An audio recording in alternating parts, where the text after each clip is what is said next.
안녕하세요. 이렇게 제 사연을 소개할 수 있게 되어 기쁩니다. 저에 대한 이야기는 가슴에 품고 있던 꿈 하나로부터 시작했어요. 어릴 적부터 저는 하늘을 날아다니는 비행기 안의 꽃, 스튜어디스를 동경해왔어요. 제 방 벽에는 수많은 비행기와 항공사 포스터가 가득했고 매일 밤 그 포스터들을 바라보며 언젠가는 저 언니들처럼 세계를 누비리라 상상했습니다. 학창 시절부터 올곧게 항공 관련 학과를 목표로 학업을 이어나갔어요. 학교에서 저는 늘 밝고 활기찬 모습으로 주목받는 학생이었습니다. 만명 가득 머금은 미소와 긍정적인 에너지는 주변 친구들에게 매력을 나타냈고 친구들과 자연스럽게 어울렸죠. 빼어난 미모와 활달한 성격으로 어디에서나 환영받았고 남자들의 사랑 고백은 세상스럽지 않은 일이었죠. 고백한 남자 중 몇몇과 가벼운 데이트는 해봤지만 저는 사랑보다 스튜어디스가 되는 꿈이 더 중요한 소녀와 같았습니다. 그러다가 늘 원하던 대표 항공사에서 합격 소식을 들었을 때의 감동은 아직도 생생합니다. 집으로 달려와 부모님께 기쁨의 소식을 전하던 순간 눈물부터 났죠. 어릴 적부터 꿈꿔왔던 일에 한 발짝 더 가까워진 느낌이었습니다. 연수 과정 동안 전문 교육에 누구보다 열심히 참여하고 항공사 문화와 서비스 정신을 익히면서 꿈을 향한 여정은 조금씩 빛을 발하기 시작했습니다. 그러던 어느 날 내 손바닥은 축축하게 땀에 젖어 있었고 심장은 작은 북처럼 빠르게 뛰고 있었습니다. 그날은 실전 비행 예행 연습 날이었어요. 훈련 교관 김 선배님은 차분하고 따뜻한 목소리로 저를 격려해 주셨습니다. 긴장하지 마세요. 수많은 훈련을 거쳤고 지금 여러분은 충분히 준비되어 있습니다. 하지만 평소와는 다른 특별한 불안감이 내 마음속 깊은 곳에서 스멀스멀 올라오고 있었습니다. 비행기가 활주로에 올라서는 순간 모든 감각이 예민해졌습니다. 덜컹거리는 진동, 그리고 엔진의 굉음까지 모든 것이 제 감각을 자극했습니다. 그리고 갑자기 울리기 시작한 비상경보음은 무언가 심각한 상황이 진행되고 있음을 암시했습니다. 내 상태가 심상치 않은 걸 알게 된 교관 선배나 동기들은 괜찮냐며 걱정했지만 난 그저 허헉대며 숨을 내쉬는 것 말고는 할 수 있는 것이 없었습니다. 순식간에 모든 것이 무너지는 듯한 감각이 나를 뒤덮였고 죽음에 직면하는 공포를 처음 느껴봤습니다. 이토록 충격적인 사건을 겪고 나서 나는 다시는 비행기에 오르지 못할 것만 같았습니다. 내 인생을 다 쏟아부었는데 스튜어디스로 가는 종착역에 다다라서야 고공비행에 대한 공황장애를 갖고 있다는 것을 알게 되었죠. 항공사에서는 신체적 결함을 이유로 합격 취소 통보를 보냈고 내 꿈은 산산조각이 나고 말았습니다. 나는 삶의 원동력을 모두 잃고 방구석에 처박혀 무기력한 상태에 빠져버렸어요. 친구들은 저를 위로하려 애썼지만 동정과 연민으로 가득 찬 그들의 시선으로 더 깊이 상처받았을 뿐이에요. 밤마다 땀에 젖은 채 잠에서 깨곤 했고 비행기 비슷한 소리만 들어도 온몸에 소름이 돋았습니다. 그보다 영원히 내 꿈을 포기해야 한다는 현실이 가장 견디기 힘들었습니다. 친구나 지인들의 연락은 점점 줄어들었고 내 자신도 스스로 포기하고만 싶었습니다. 하지만 오직 한 남자만은 나를 포기하지 않았습니다. 지혜야, 오늘은 내가 잘 아는 분에게 부탁해서 상담 잡았어. 뭐라도 털어놓고 나면 마음이 조금 편해질 거야. 싫어. 날 좀 내버려둬. 오빠가 내 아빠야? 가족도 아니면서 싫다는 사람 왜 귀찮게 굴어? 그래. 난 네 가족도 남자친구도 아무 사람도 아니야. 그러니까 날 편하게 생각하고 가볍게 다녀오자. 그는 끈질기게 나를 설득했고 결국 내가 심리 상담을 받게 만들었습니다. 남자의 이름은 김세호. 3학년 소개팅에서 만난 아는 오빠였어요. 애인도 아니면서 내 생일이나 크리스마스 등 기념일마다 마음을 담은 선물과 이벤트를 챙겨주고 내가 부르면 언제나 한달음에 달려오는 그런 좋은 오빠. 그리고 내가 불행에 직면했을 때조차 그는 그렇게 다정하고 세심하게 날 챙겨주었습니다. 조금씩 절망에서 벗어나던 중 좋은 소식이 들려왔어요. 한지혜 씨가 비록 스튜어디스 직군에서 탈락했지만 입학 선적과 연수 기간 중 보여준 열정과 재능에 우리는 다른 기회를 주기로 결정했습니다. 하늘에 오르지 않아도 되는 고객 서비스 교육 트레이너라는 새로운 직업을 항공사에서 제안한 것이죠. 그 제안을 받아들여 항공사에서 스튜어디스 등 직원들을 교육하고 코칭하는 역할을 맡게 되었습니다. 실패는 끝이 아니라 새로운 시작임을 스스로와 다른 이들에게 증명하고 싶기도 했어요. 비록 어린 시절 꿈은 이루지 못했지만 다른 의미 있는 길을 발견하고 만족하며 이에 임해왔습니다. 그러는 한편 저는 결혼까지 하게 되었어요. 높은 사회적 지위, 막대한 부를 자랑하는 남자들의 청혼을 물리치고 나에게 큰 힘이 되어주던 세호 오빠의 청혼을 받아들인 겁니다. 그와 결혼해서 딸을 둘 낳으며 행복한 가정을 이뤘죠. 하지만 경제적으로 흔들렸던 순간들도 있었습니다. 그네가 돌이 될 무렵 저녁 식사하던 남편이 돌연 선언했던 것이 그 시작이었어요. 쥐꼬리만한 공무원 월급으로는 애 키우고 못 살겠지. 우리 딸이랑 당신 위해 아무래도 내 사업을 시작해야겠어. 미리 상의도 없이 정년까지 바라볼 수 있는 안정적인 직장은 어쩌고 갑자기 사업을 시작하겠다니. 그래, 사업이 쉬운 건 아니지만 잘해봐요. 나도 맞벌이 하니까 너무 부담 느끼지 말고. 당혹스러운 마음을 감추고 애써 남편에게 힘을 실어주었죠. 내 사업 아이디어는 중고 가전제품 거래 온라인 플랫폼을 만드는 거야.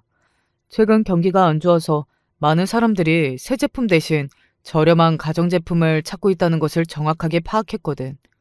중고 물품 거래 시장의 성장 가능성은 꽤 커. 난 이 틈새 시장에 뛰어들겠어. 사업 초기 자본금을 마련하기 위해 우리가 모은 예금을 깨고 처음으로 1천만 원의 대출을 받아서 남편은 호기롭게 첫 사업을 시작했어요. 하지만 전자제품 중고거래는 이미 유명한 중고나라 등이 독식하고 있던 형태라 남편의 사업은 빛도 채 보지 못하고 2년 만에 접어야 했습니다. 남편의 두 번째 사업은 프랜차이즈 떡볶이 식당을 동네에 차리는 것이었습니다. 자본금으로 내 명의로 마이너스 대출을 최대한 끌어올렸고 살고 있는 집의 전세 자금을 담보로 대출까지 받아야 했습니다. 그뿐이게요. 나중에 애들 유치원비가 낼 돈이 없어서 처녀 시절 모았던 명품 가방 등 돈이 될 만한 것은 모조리 중고시장에 내다 팔았습니다. 결혼할 때 받은 예물, 애들 돌반지 등은 물론이고요. 하지만 식당을 찾은 손님들은 가뭄에 콩나물 나듯 경영은 마음 같지 않았어요. 그도 그럴 것이 시장 상권을 끼고 있는 동네는 이미 골목 어귀마다 한 집 걸러 분식집이나 음식집이 즐비했는데 요식업이라고는 아무것도 모르는 남편이 차린 식당이 잘 되기 어렵죠. 또 프랜차이즈 본사와의 마찰, 회계 관리, 손님 응대까지 두 번째 사업은 참 힘겹게 지탱했습니다. 이 시기에 내 월급으로 애들 키우고 생활비를 감당해야 했고 추가적인 사업 자금이 필요할 때면 친정 엄마에게 조금씩 도움을 청하기도 했죠. 가끔 이런 현실이 부당하고 남편에게 원망의 마음이 들 때마다 과거 기억을 떠올리려 했어요. 남편이 얼마나 좋은 사람이었는지 내가 힘들 때 그 덕분에 삶을 되찾을 수 있었던 때를요. 하지만 항공업계가 전반적으로 좋지 않아 명예퇴직 바람이 불면서 저 또한 회사에서 나와야 했습니다. 당장 남편 사업은 이렇지 식구들을 먹여 살려야지 파트타임 일을 해서 하루 5만 원이라도 벌었고 절박한 상황 속에서도 겉으로는 남편을 믿어주려 노력했어요. 그렇지만 내심 커다란 불안감이 휩싸여 있었습니다. 아이들의 학비와 생활비를 어떻게 마련할 수 있을지 걱정되었죠. 떡볶이 가게를 연 지 5년째 고군분투해보았지만 결국 두 번째 사업에서도 백기를 들고 말았습니다. 초기 투자했던 모든 자금은 거의 바닥났고 남은 것이라곤 부채뿐. 빚더미에 나앉은 우리는 그래도 남편도 다른 사업으로 일어나 보겠다며 끝까지 포기하지 않았습니다. 매일 밤 늦게까지 노트북 앞에 앉아 새로운 사업 아이템을 찾아 헤맸고 그 모습에 감동한 나도 아내로서 발벗고 나서서 남편을 도왔습니다. 수없이 많은 밤을 함께 고민하고 대화를 나누며 새로운 사업 아이디어를 구상해 나갔습니다. 밤 늦게까지 각자의 경험과 아이디어를 나누며 서로를 격려했습니다. 그러던 중, 하지만 이미 빚더미에 나앉은 우리가 어떻게 새로운 사업을 일으킬지 그 자금을 마련하는 것이 시급했어요. 하지만 시댁은 강원도 시골에서 평범하게 소축사와 농사를 짓는 분들이었습니다. 용돈이나 병원비 등 필요하실 때 장남인 남편을 찾으실 뿐 우리에게 경제적인 힘을 주실 수 있는 분들이 아니거든요. 결국 마지막 선택지인 친정의 도움을 요청하기로 결심했습니다. 자존심을 내려놓고 부모님께 현재 상황을 솔직하게 말씀드리는 것은 나에게 가장 힘든 결정이었습니다. 어린 시절부터 부모님께 손 벌리지 않고 스스로 용돈 벌고 독립적으로 살아왔던 저였기에 이런 상황은 더욱 힘들게 만들었습니다. 하지만 친정 아빠는 우리에게 아무것도 묻지 않고 10억을 선뜻 내어주셨죠. 우리는 늦은 밤까지 거실에 앉아 노트북을 펼치고 계획을 구체화하기 시작했습니다. 몇 년간 떡볶이 가게를 운영하며 고객들이 밀키트 서비스를 필요로 한다는 점을 착안해서 밀키트 전문 서비스 업체를 차리기로 결정했어요. 이전에 실패해서 간과한 시장 조사 및 고객의 니즈를 파악하는 데 심혈을 기울였죠. 뿐만 아니라 효율적인 직원과 재정 관리 등 이전에 간과했던 세세한 부분들을 면밀히 분석했습니다. 이렇게 초기 투자금, 기술적 요구사항, 목표 시장 등 세부적인 계획을 꼼꼼히 정리하고 회사를 설립했습니다. 최대한 소비자들에게 신뢰감을 주자는 마음으로 온라인 홍보는 적절한 선을 유지했고 무엇보다 제품의 맛과 신선도를 우선시했어요. 그러자 점차 출시한 제품에 대한 구입자 소비자들의 칭찬 후기가 올라오면서 판매량은 급증했습니다. 이렇게 여러 실패를 딛고 드디어 남편의 사업은 성공 반열에 오르기 시작했습니다. 처음으로 자신감을 얻은 남편은 더 열정적으로 사업을 확장하는 데 전념했어요. 이번에는 밀키트 서비스를 간편하게 주문, 배달할 수 있는 전문 주문 앱의 개발까지 확장했죠. 4년이라는 시간에 공을 들여 회사는 연매출 300억, 직원 수 100명이 넘는 식품 제조업 회사로 성장할 수 있었습니다. 회사의 규모나 남편의 성취감도 그렇지만 전 가정주부로서 이제 애들 학비나 생활비를 걱정하지 않아도 되는 현실에 감사했어요. 물론 인생사 세옹지마라고 모든 부분이 다 좋기만 했던 건 아니었어요. 엄마, 아빠가 이번에도 우리랑은 약속을 깼어. 내 생일에 못 챙겨줘서 미안하다고 이번 주말 놀이공원 가기로 했는데 급한 일정이 생겨서 다음으로 미루재. 아빠 미워. 이제 말도 안 할 거야. 사업을 핑계삼아 남편은 자신의 시간을 가족을 위해 내어주지 않았습니다. 살면서 그는 아무리 바쁘더라도 딸들과 함께하는 시간을 늘 우선순위에 두었던 사람입니다. 등산하거나 영화를 보는 등 함께 보내는 시간을 소중히 하며 가족의 유대감을 높여왔던 그이기에 이런 변화가 낯설기만 했죠. 또 나가? 당신 요즘 뭐하기에 밖으로만 다녀요. 그게 애들하고 약속을 번번이 어길 만큼 중요한 일이에요? 뭐긴 뭐야. 마누라 자식들 먹여 살리느라 쇠가 빠지게 일하는 거지.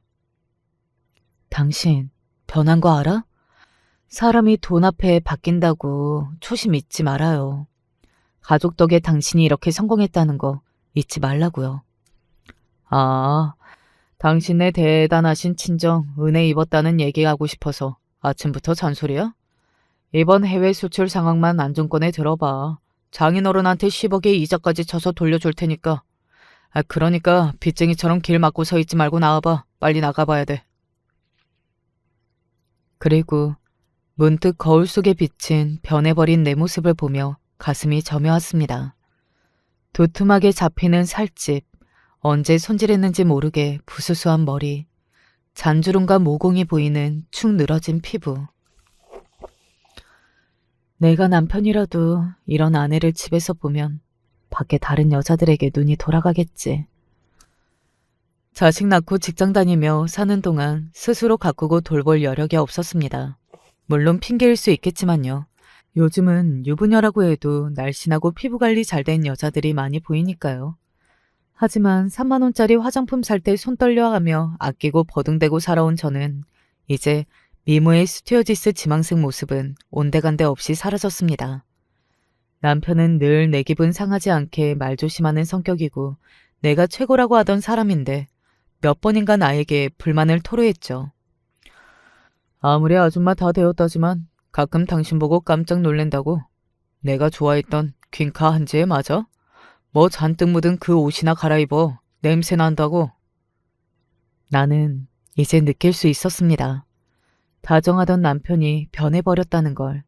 그리고 그의 변명처럼 단지 사업 때문에 바쁜 것이기를 바랬어요.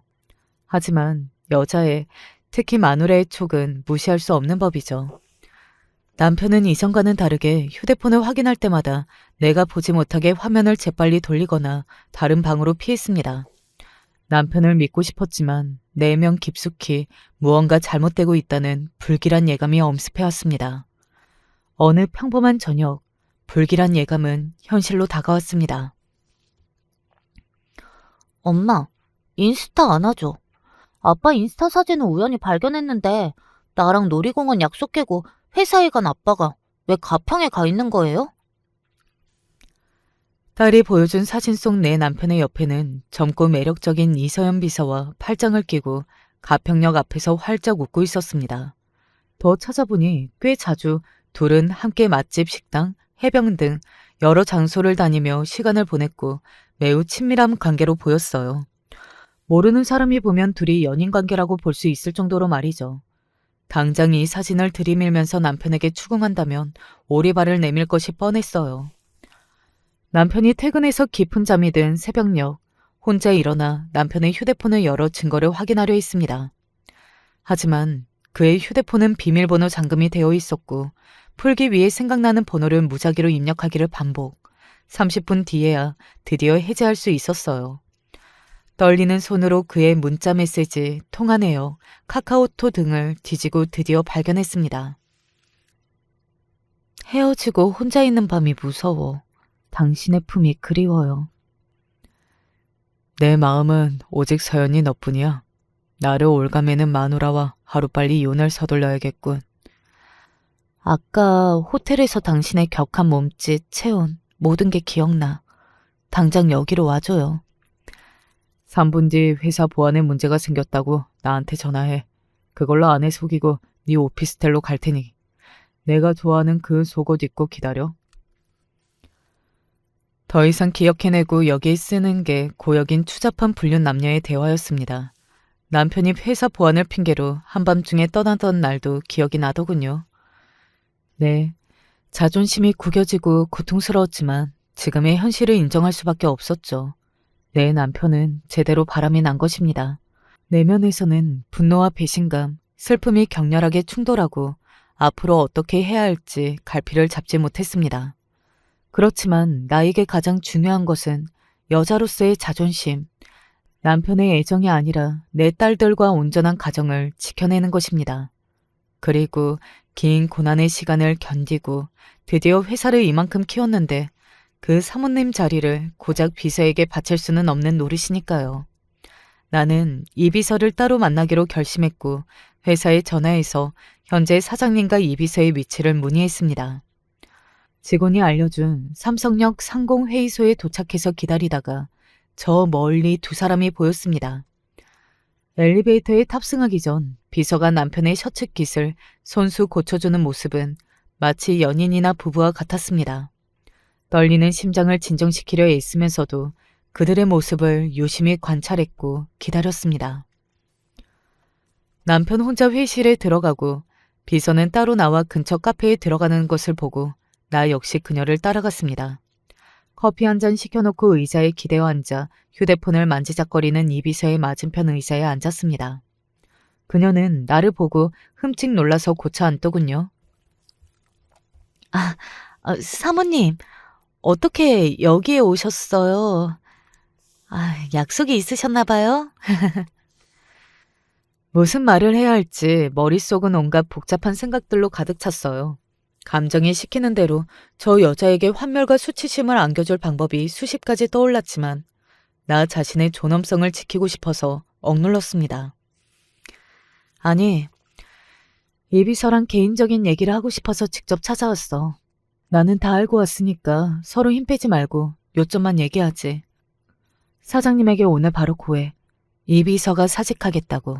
그리고 다시는 서로 마주칠 일 없을 거라고. 그러면 모든 것이 평화롭게 수습될 거야. 이비서의 새 직장을 알아본다던가 적정한 금전적 보상도 할 수 있어. 여기서 멈추고 떠나. 그렇다면 불륜녀로서의 오명은 내가 깔끔하게 덮어줄 거고. 불륜녀 앞에서 최대한 냉정하고 침착하게 말을 꺼내려고 노력했고 내 눈빛은 그 어느 때보다 단호하고 강렬했을 것입니다. 내 말을 다 듣고 나서 이비서는 잠시 입 다물고 머리를 굴리는 것 같았습니다. 그래, 이 정도로 단호하게 밝혔으면 지도 계산 끝내고 순순히 제안을 받아들이겠지. 안도하던 찰나 이비서의 눈빛은 마치 전리품을 차지한 사냥꾼처럼 냉소적이고 자신만만하게 변했습니다. 사모님, 잘못 알고 계시네요. 그이와 나는 잠깐 즐기다 마는 그런 가벼운 사이가 아니고 미래를 약속할 만큼 깊어졌습니다. 깔끔하게 물러날 사람은 내가 아니라 사모님이에요. 비서로서 사모님을 대하는 정중함마저 벗어던지고 완전히 나를 무시하는 듯한 태도였습니다. 한 여자가 오래 지속된 다른 이의 결혼 생활을 침범하고도 이렇게 당당할 수 있는 사실이 믿기지 않았습니다. 그러니까 이 비서는 내 남편이 자기와 새 출발을 할 거라고 믿는다는 거네. 남자란 동물이 참 아둔하지. 눈앞에 젊고 예쁜 여자에게 눈이 절로 돌아가고 잠깐 욕정을 사랑이라고 속삭이며 영원할 듯 굴고 말이야. 이 비서는 내 남편에 대해 아주 몰라. 그는 23살부터 나만 보고 살았던 남자야. 지금처럼 한 회사의 사장이 아니라 찌질하고 무능력했던 시절부터 난 다보고 함께 많은 일을 겪었지. 그게 부부라는 거고 우리에게는 자식이 있지. 그 남자가 그 모든 것을 버리고 이비서에게 갈 거라고 착각하는 거야? 하는 수 없군. 같은 여자로서 안쓰럽고 곧 버림받을 젊은 아가씨에게 자비를 베풀었는데 그걸 걷어차버렸으니. 그럼 앞으로 닥칠 일은 모두 이비서가 책임지기다. 그때 가서 나한테 울며 빌어도 소용없어. 과연 그럴까요? 사장님에 대해 잘 모르는 건 바로 사모님 같은데. 하루빨리 이혼 전문 변호사 알아보고 이혼 소송 잘 끝내시는 편이 좋을 거예요. 소송 없이 깔끔하게 물러나시면 사장님이 더 많은 몫을 챙겨줄 수도 있고요. 누가 울고 빌지 어디 한번 두고 볼까요? 니깎게 뭔데 감히 우리 15년의 결혼 생활에 대해 함부로 말해? 상간녀가 내 앞에서 이를 보이고 웃어? 확 입을 찢어버릴까 보다. 불륜녀 따위가 수치심도 모르고 오만방자하게 나를 비웃는 꼴에 그만 참지 못하고 막말을 하고 자리에서 나왔습니다. 그렇지만 그 말이라도 한마디 한 게 잘한 일이겠죠. 이비서와의 대화는 하나도 내 뜻대로 되지 않았기에 전보다 더 깊은 배신감과 분노가 내면을 흔들어 놓고 있었습니다. 그날 저녁 어쩐지 다른 날보다 일찍 귀가한 남편은 오자마자 나에게 물었습니다. 애들은 지금 집에 있고? 소율이는 수학학원에, 두나는 수영장 강습이야. 잘 됐군. 집에 우리 둘뿐이란 말이지? 얘기 좀 하자. 남편의 눈빛은 결연했고 어쩐지 완전히 달라져 있었습니다. 따뜻함은 사라지고 차갑고 무심한 표정만이 남아 있었습니다. 우리가 꾸민 안락한 침실에서 부드러운 대화는 온데간데 없이 사라지고 날카로운 비판과 공격의 말만이 오갔습니다. 언제부터 알고 있었어? 나와 이비서의 관계. 무식한 여편네처럼 우리 이비서에게 찾아가길 왜 찾아가? 나하고 먼저 얘기했어야지. 우리 부부의 문제 아닌가? 내가 상간녀랑 먼저 얘기한 게 지금 중요해? 지금 우리 이비서라고 했니? 당신 미쳤어? 당신이 지금 해야 할 말은 나에 대한 깊은 속죄와 사과야. 그리고 앞으로 깨진 신뢰를 되찾기 위한 노력이 남았고. 난 서연이랑 못 헤어져. 아직 고민을 내리지 못했는데 이렇게 된 이상 내가 결정을 해야겠지. 해야 한다면 난 당신과 이혼을 선택할 거야. 당신, 지금 제정신 아니야. 우리 애들은 지금, 그리고 우리 회사와 우리 재산은 어쩔 건데. 당신 인생 중 어느 것 하나도 나 없이는 이루지 못한 것들이라고 그렇게 간단하게 나를 빼버릴 수는 없지. 정신 붙잡고 다시 잘 생각해봐. 흔해 빠진 이비서 같은 애 하나 때문에 가정이고 회사고 다 버리겠다는 거야, 지금? 사랑하니까, 그녀를 진심으로 사랑하니까 놓칠 수 없다고. 내 남자가 다른 여자의 이름에 대고 사랑을 외치다니. 이것이야말로 완전한 배신이었습니다. 잠깐의 실수라고 지나가는 욕정이고 바람일 뿐이라고 생각했는데 남편은 이미 나를 지우고 그 자리에 그 여자를 세운 것입니다. 결혼 생활 15년 동안 함께했던 시간들이 서서히 무너지고 있었고 남편의 마지막 말은 날카로운 칼끝처럼 내 심장과 폐부를 찔러댔습니다. 나라는 존재는 마치 그의 삶에서 불필요한 존재처럼 취급받고 있었습니다. 남편은 말다툼 뒤 아예 집을 나가서 생활하기 시작했습니다. 별거하기로 합의한 것은 아니지만 이혼을 요구한 남편이 독단적으로 집에 들어오지 않으니 미칠 것만 같았어요. 내가 뭘 잘못했다고 혼자 이 상실감과 배신감을 느끼고 괴로워해야 해? 잘못은 불륜한 년놈들이잖아. 다 까발려버리자. 그래야 주변에 다 알려야 지들이 무슨 죄를 지은 건지 깨닫겠지. 판단력을 잃은 나머지 나는 이비서의 부모에게 직접 찾아가 모든 것을 폭로하기로 했어요. 회사 직원을 통해 이비서 신상 명세를 알아보니 이비서의 부모는 생각보다 멀쩡하게 잘 사는 중상층의 노부부였습니다. 내 자신을 이서연 씨가 모시는 사모님이라고 하자 그분들은 바로 문을 열고 환대해 주었습니다. 제가 두 분을 속였습니다. 전 땡땡땡 식품 대표 사모로서가 아니라 누군가의 아내이자 두 딸의 엄마로서 여기 왔어요. 이비서는 상사인 내 남편과 부적절한 관계를 맺고 있음을 두 사람을 통해 확인했습니다. 그리고 그에 대한 뉘우침도 양심의 가책도 없더군요, 따님은. 이비서 부친께서는 아직 공직에 계시다 들었습니다. 그런 분인 만큼 딸의 과오를 부디 되돌려 주시길 믿습니다. 내 말을 들은 노부부는 자신 딸이 한 짓에 대한 수치심으로 내 앞에서 얼굴을 들지 못했어요.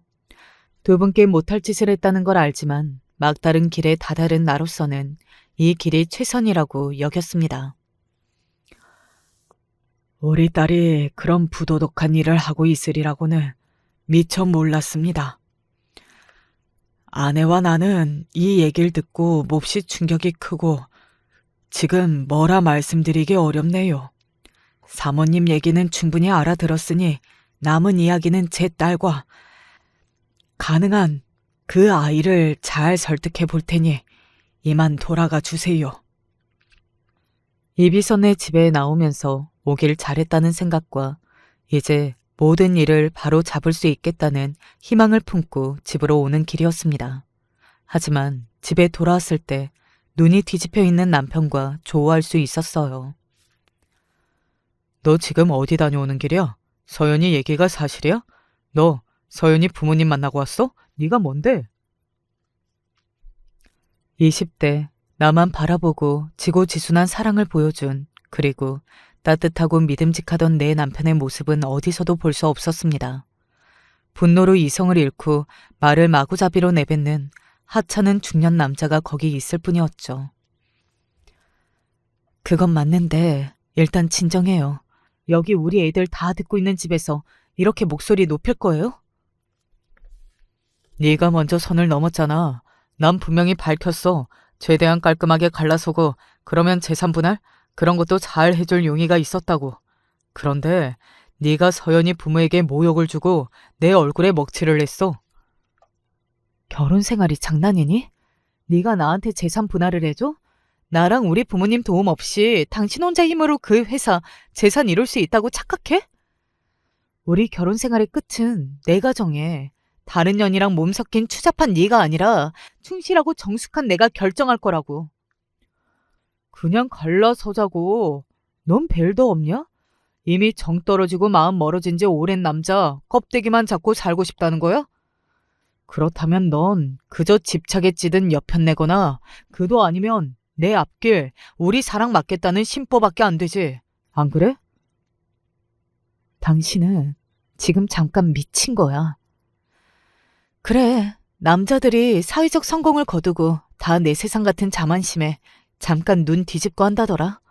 중년 나이에 들어서 싱싱하고 몸매 좋은 여자가 옆에서 잘해주니 잠깐 마음이 혹할 수 있어. 결혼 생활 동안 당신이 우리 가정에 충실했던 거 그걸로 이번 일은 눈 감아 줄 테니까 당신이 이 비서랑 정리해. 그러니까 한낱 바람 아니라고. 내가 내 진심이 뭔지도 모르는 어린애냐? 너는 그게 문제야. 항상 지 서방을 아래에 두고 마음대로 요리할 수 있다고 생각하는 그 오만함. 그래, 네가 옛날엔 이쁘고 잘 나갔지. 그런 너한테 빠져서 내가 등신같이 네 말만 듣고 그랬지. 그렇게 지금까지 살아줬으면 할 만큼 한 거 아니냐? 난 이제 회사도 이만큼 키웠고 돈도 꽤 모았어. 더 이상 너나 처갓집 눈치 보지 않고 살 거야. 당장 이혼해.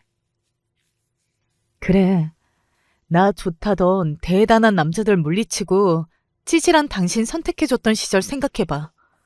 당신이 나한테 이럴 수는 없지. 난들 당신이 뭐 얼마나 소중해서 이러겠어? 나 우리 가정 지켜야겠어. 우리 애들 남들한테 손가락질 받게 만들 수 없으니까 일주일의 시간을 줄 테니까 그 비서 회사에서 자르고 깔끔하게 정리하고 와. 답답한 여편네. 좋아. 그럼 하는 수 없지. 정 이혼 안 해주겠다면 나도 네 부모가 빌려준 돈 10억. 나 그거 못 갚아. 그 돈이 어떤 돈인데 지금 그걸로 협박질하겠다는. 정말 어이없네. 우리 부모님 덕분에 성공한 은혜도 모르고 그 돈 꿀꺽하겠다고? 네가 사람이니? 사람이야? 그 와중에 또 지 부모 돈 아깝기는 한가 보지? 그래, 네 부모 빌려준 돈 돌려받고 이 집이라도 건지고 싶으면 조용히 이혼해. 애들도 다 포기해 줄 테니까. 그가 내뱉은 말은 상상도 할 수 없는 최악의 것이었어요. 그 한 번의 대화로 부부로서 쌓아온 신뢰와 예정은 바닥으로 곤두박질 쳤습니다. 가장 아름다울 나이, 하필 남편을 선택해서 살아온 그 세월을 모두 부정하고 싶을 만큼 배신감과 절망에 치가 떨렸어요. 나라고 이 인간이랑 더 살고 싶은 애정 따위 이제 눈꼽만큼도 없습니다. 그렇지만 여러분은 이해하시죠? 뭐 하나 흠잡을 데 없는 내 애들이 어디 가서 이혼한 부모 밑에 자식이라는 이유로 상처를 받으면요. 결혼할 때 사돈 집안에서 무슨 소리를 듣겠어요. 식장에 들어갈 때 이혼한 아빠 손잡고 들어갈 수는 없잖아요. 남편이 던진 이혼 협의서를 나도 모르게 한 번씩 꺼내보면서 한숨 짓고 남편은 짐을 싸서 가출하니 집안 분위기는 침울할 수밖에요. 애들이 눈치채지 못할 리 없던 차에 큰딸이 쭈뼛대며 안방으로 들어와 나에게 다가와 말했습니다. 엄마, 많이 힘들지? 우리는 괜찮아. 나도 이제 그런 아빠는 필요 없으니까 엄마가 하고 싶은 대로 해요. 너 어디까지 알고 있는 거야? 아니야. 너희 아빠가 잠깐 실수는 해도 마음 정리되면 원래 아빠대로 돌아올 거니까 괜한 걱정 말고 가서 공부해. 실은 아까 외할머니가 전화하셔서 내가 아빠가 했던 말 다 전해드렸어요. 엄마 혼자 해결하려고 하지 말고 함께 같이 풀어봐요. 우리는 완전히 엄마 편이니까. 힘내요. 고맙다. 딸의 말을 듣고 참을 수 없던 나머지 애 껴안고서 뜨거운 눈물을 흘렸습니다. 아이도 나도 원 없이 펑펑 울면서 작은 희망이 마음에 샘솟았어요. 인생 헛살았더구만 생각했는데 그래도 나에겐 이렇게 이쁜 애들이 있잖아. 더러운 놈 때문에 우리 가정을 망가뜨릴 순 없어. 이겨낼 방법을 찾아보자. 그때 누가 집에 왔는데 뜻밖의 친정 엄마가 아니라 아빠였습니다. 아빠가 여길 어떻게 오셨어요? 우리 소율이 아래비가 엄마랑 단둘이 얘기 좀 하고 싶으니 잠깐 나가 있을래? 여기 이 돈으로 동생이랑 맛있는 거 사가지고 오너라. 애들까지 집 밖으로 보낸 후에 아빠는 눈을 지그시 감고 앉아서 묵묵히 계셨습니다. 왠지 모를 긴장감이 맴돌았지만 부덕한 딸로서 나 역시 모든 상황을 알고 오셨을 아빠에게 무슨 말을 꺼내야 좋을지 몰라 가만히 있었어요. 몇 분이 흘렀을까 정막을 깨고 입을 연 아빠의 첫마디는 나를 놀라게 만들었습니다. 너희 엄마 통해서 소율이가 한 얘기만 대강 들었다만 이차 저차 자세한 설명 들을 것 없다. 김서방 일은 이 아비가 알아서 처리하마. 다만 한 가지만 묻자. 너 그 자식이랑 계속 살래? 아니면 이혼할래? 아빠도 김서방처럼 내가 이혼하길 바라시는 거예요? 그 인간이요. 아빠가 빌려준 돈 가지고 이혼 협박했어요. 그 심보가 고약해서라도 나는 순순히 이혼 못해줘요. 우리 애들 생각하면 더욱요. 알았다. 그러니까 너는 김서방을 남편으로 계속 두고 싶다는 뜻이지? 일단 그럼 그렇게 해주마. 갑자기 무섭게 왜 그러세요, 아빠? 사람 몰라본 멍충이라고 저 탓하고 혼이나 내주세요. 불륜녀한테 이성을 잃은 인간을 무슨 수로 아빠가 돌려놓겠다는 거예요. 그 사람 말 안 통해요. 괜히 아빠까지 가서 험한 말 들으시지 말고 제가 해결할게요. 조금만 기다려주세요. 조만간 김서방이 집에 돌아올 거니까 넌 다른 생각 말고 원래처럼 살고 애들 잘 챙겨. 그리고 아빠가 너에게 털어놓을 일이 있고 하니 그때 다시 얘기하자. 우리 아빠는 조금 남다른 분이셨습니다. 자식들과 가정을 유달리 사랑하는 건 친할아버지와 친할머니가 일찍 돌아가셨던 불행한 유년기 때문이라는 것. 그리고 가끔 무섭고 냉철한 눈빛으로 돌변하지만 대부분 자상하고 과묵한 아버지라는 것. 그 냉철한 눈빛을 지금 아빠는 가감없이 드러내셨어요. 아빠가 알아서 하겠다는 말씀의 정확한 의미는 알 수 없지만 난 아빠를 믿었습니다. 세상에서 내가 가장 존경하고 신뢰하는 분은 바로 우리 아빠였거든요. 놀랍게도 일주일 만에 남편은 집에 들어왔습니다. 속으로는 이 상황이 무척 놀라웠지만 아무렇지 않은 척 남편을 대했어요.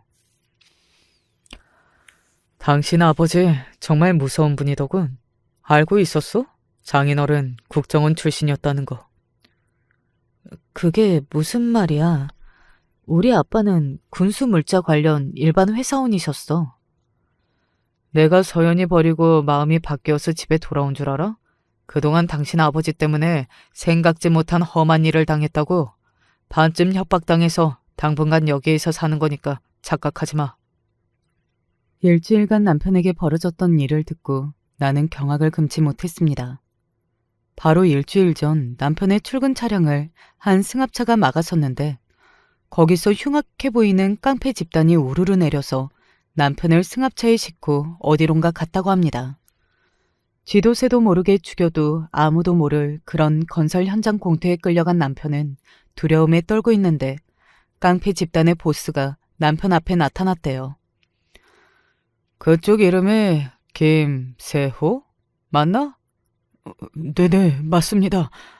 그런데 누구시죠? 절 왜 여기에 끌고 온 겁니까? 아니, 10억이라는 거금을 빌렸으면 제깍제깍 이자도 내고 원금도 갚고 그래야지. 너의 돈이라고 우습게 하나? 어? 선생님이 누구신지 몰라도 전 선생님께 돈을 빌린 적이 없습니다. 그래요? 그럼 이 차용증을 봐보라고. 난 이걸 내가 존경하는 형님에게서 채권 양도를 받았어. 어? 채권 양도가 뭔지 알지? 네가 그분한테 빌린 10억 갚을 권리를 내가 샀단 말이야. 그러니까 니는 나한테 갚아야겠지? 이 차용증은 제가 4년 전에 장인한테 빌리면서 쓴 건데요. 맞아. 그러니까 나한테 원금 10억, 매달 이자 1억씩 내면 돼. 이자가 매달 1억이라니 그럼 말도 안 되는 게 어디 있습니까? 아, 입 아프게 말로 하지 말고 얘들아, 손 좀 봐줘라. 남편은 깡패 집단에게 두들겨 맞으며 죽음의 공포를 느끼다가 결국 항복하고 말았대요. 깡패 보스에게 돈을 잘 갚겠다고 얘기를 한 뒤 바로 친정 아빠를 찾아간 겁니다. 장인어른, 저 그 깡패들한테 큰일 날 뻔했어요. 채권량도 그거 취소해 주시고 제가 석 달 안에 10억 갚겠습니다. 네? 너는 사업한다는 놈이 거래의 조건을 몰라? 4년 전 빌린 10억의 가치가 그렇게 간단할 거라고 생각하느냐고. 내가 조사장에게서 채권 양도를 돌려받기 위해서는 원금 10억에 매달 2천만 원씩 4년을 갚아. 결국 돈이었군요. 알겠습니다. 그거 드리죠. 내 말 안 끝났어.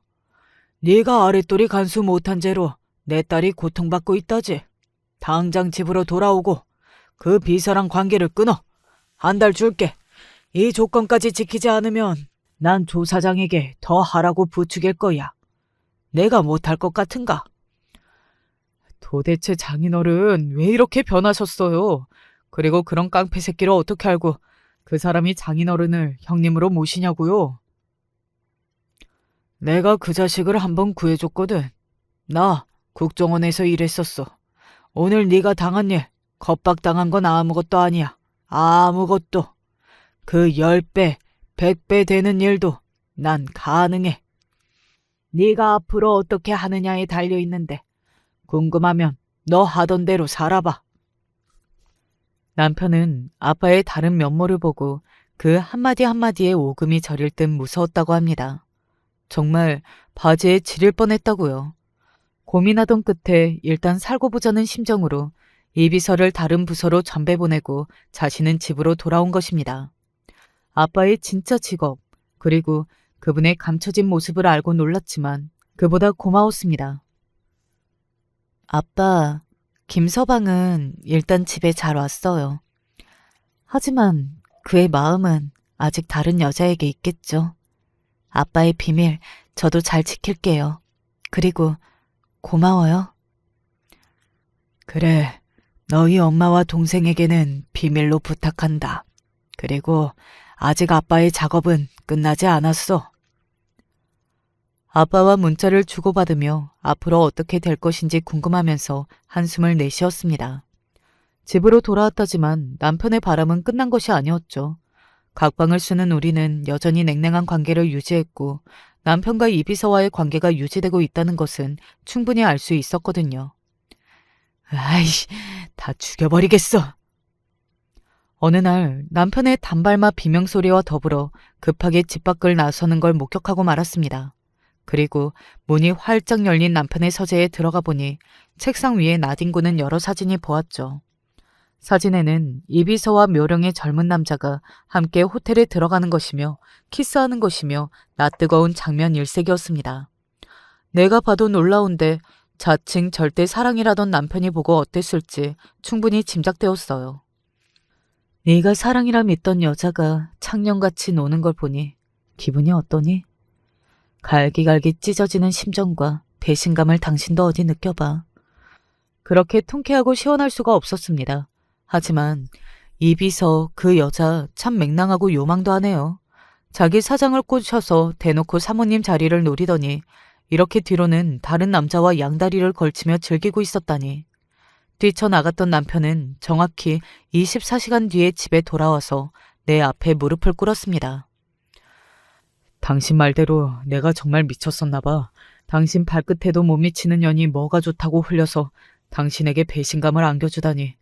그래도 이혼 서류 도장 찍기 전에 내가 정신 차려서 정말 다행이지 않아? 여보, 나 앞으로 이런 일 절대 없어. 제발 한 번만 용서해줘. 남편은 고개를 숙인 채 울고 있었습니다. 그 처량한 모습이라니. 하지만 모든 것이 제자리를 찾았건만 내 마음은 예상치 못한 방향으로 흘렀어요. 제자리로 돌아와 더 충실하게 아빠와 가장의 역할을 하려고 애쓰는 남편을 보면서 내 마음속의 분노와 고통은 여전히 남아 있었습니다. 지혜야, 이제 네가 바라던 대로의 가정이 된 건 맞냐? 솔직히 말씀드리면 아니에요. 제가 남편을 되찾고 싶었던 게 아닌가 봐요. 그때 그냥 갈라설 걸 그랬나? 네 마음 예상 못한 바는 아니야. 부부 사이라는 게 그렇다. 오랜 세월 누구보다 가깝게 있다고 해서 그 신뢰가 영원할 것 같지만 한번 깨진 그릇은 원래대로 돌아가지 못하는 법이지. 심사숙고해서 네가 만약 김서방과 헤어지고 상처 준 복수를 하고 싶다면 아빠가 그렇게 해줄 게다. 남편만 제자리를 찾으면 우리 가정은 원래대로 돌아갈 줄 알았던 것은 제 실수였습니다. 다음 날 남편과 큰딸은 언성을 높이며 말다툼을 벌였어요. 소율아, 아빠한테 왜 그랬니? 그렇게 사이 좋았는데 아빠가 너한테 저렇게 화낸 건 처음 본다. 왜 아빠랑 이혼 안 했어? 다른 여자를 사랑한다고 우리 다 버리겠다고 가슴에 못 박았는데 다시 돌아오면 그냥 받아주는 거야? 엄만 자존심도 없어? 난 엄마 생각만 하면 내가 속이 상해서 아빠 보고만 있어도 화가 나. 아빠는 자기 잘못은 생각도 안 하고 계속 나한테 예전처럼 대해달라고 하는데 뻔뻔해 죽겠어. 같이 살기 싫어. 나 기숙학교 알아봐줘. 나만 그를 용인하고 받아들이면 끝인 줄 알았는데 남편의 배신으로 상처를 받은 것은 아내만이 아니라는 걸 미처 몰랐어요. 우리 딸들은 자기 아빠에 대한 깊은 실망과 배신감에서 벗어나지 못했던 겁니다. 겉으로 보이기에 아빠, 엄마 다 있는다고 해서 정상적인 가정이 아니라는 걸 그때 깨닫고 말았어요. 내 아이들에게 더 이상 상처 주기 전에 남편과 잘 정리해야겠다고 결심이 섰습니다. 회사와 함께 소유한 재산을 잘 분배하기 위해 난 출중한 변호사를 찾아 나섰어요. 그리고 그중 한 변호사를 선택했고 몇 번의 상담을 하며 이혼을 빈틈없이 준비했습니다. 남편에게 당했던 대로 돌려줄 날이 다가왔어요. 변호사와 작정한 이혼 협의서를 남편에게 보여주며 당당하게 이혼을 요구했습니다. 이혼해달라 할 때는 절대 못해주겠다더니 왜 이제 와서 이혼하자는 거야? 어? 그 이유를 알고 말고 당신 바람났지? 설마 사랑이니 그런 소리 안 먹혀. 나한테 복수하려는 거야? 얼토당토 않는 소리 늘어놓는 남편은 서랍 속 사진 몇 장을 꺼내어 보여주었습니다. 그 사진은 내가 누구와 만나는지 따라다니며 몰래 촬영한 것이었어요. 기가 막혀. 당신, 나 뒷조사해 온 거야? 그래, 당신이 예전 같지 않았거든.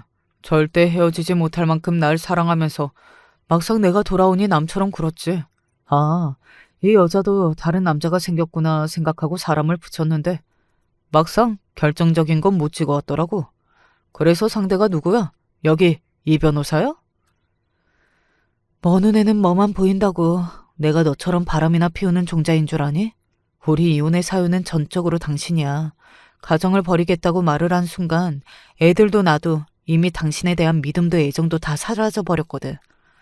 당신은 남편감으로서 아빠로서 실격인 자라서 우리가 버리기로 한 거야. 혼자 고결한 척 뒤로는 무슨 짓 할 줄 알고. 그런데 이혼한다 치더라도 내 회사와 재산은 못 건드려. 당신이 가져갈 수 있는 건 이 아파트 하나일 거야. 그건 분명히 해. 끝까지 자기 가족에게 준 상처는 뉘우치지 않고 회사와 재산을 지키려는 남편은 인간 실격이라는 생각뿐이었습니다. 이 이혼에서 남편에게 빈 껍데기만 안겨주리라는 결심하고서 친정 아빠께 방법을 물었죠. 결정 잘했다. 네 얘기 듣고 처음부터 그 자식과 헤어지고 빈털터리로 쫓아낼 작정이었거든. 난 내 식대로 할 테니 너는 변호사와 완벽한 이혼 소송을 준비해라. 헌데 내가 한 가지 부탁을 해도 되겠니? 어떤 부탁이요? 말씀해 보세요. 김서방을 대표로 끌어내리고 네가 회사의 주인이 되거라. 그리고 얼마간의 돈을 그놈에게 떼어주는 방향으로 해. 생각해보렴. 그 회사가 정말 김서방 혼자 일으킨 거냐? 그놈은 왕좌에 앉을 자격이 없어. 아빠의 제안은 재산 분할의 방향이 완전히 다른 방향으로 가는 것이었어요. 저로서 한 번도 생각해보지 않았지만 몇 번이고 고민하고 고민해서 결정을 내렸습니다. 이 옆은 내가 뭘 믿고 자기가 내 회사를 차지하겠다고? 제정신이 아니네. 아예 정신줄을 놓은 게 분명해. 이 회사가 자리 잡기까지 내 아이디어가 가득했지. 잊었어? 사업 아이템 선정부터 내가 주장한 대로 시작했던 거? 사업 자금도 우리 아빠에게서 나왔고, 무엇보다 당신 지금 회사에서 여론이 어떤지 알기나 하니? 내 직원들이 뭐? 인사팀장님, 대신 말씀 좀 해주세요. 송구하지만 사장님과 이 비서의 관계는 오래전부터 사내에 나돌았습니다. 애정 행각을 좀 드러내놓고 하셨어야 말이죠. 요즘 사장님실에 자주 드나드는 조직원들이라든가 여러 부분에서 직원들이 사장님에 대한 평판이 매우 좋지 못합니다. 업계에 소문까지 나서 창피해서 그만두겠다는 직원도 나오고 있어요. 그뿐인가? 회사 경영을 어떻게 해왔기에 부채의 비율이 이게 뭐야.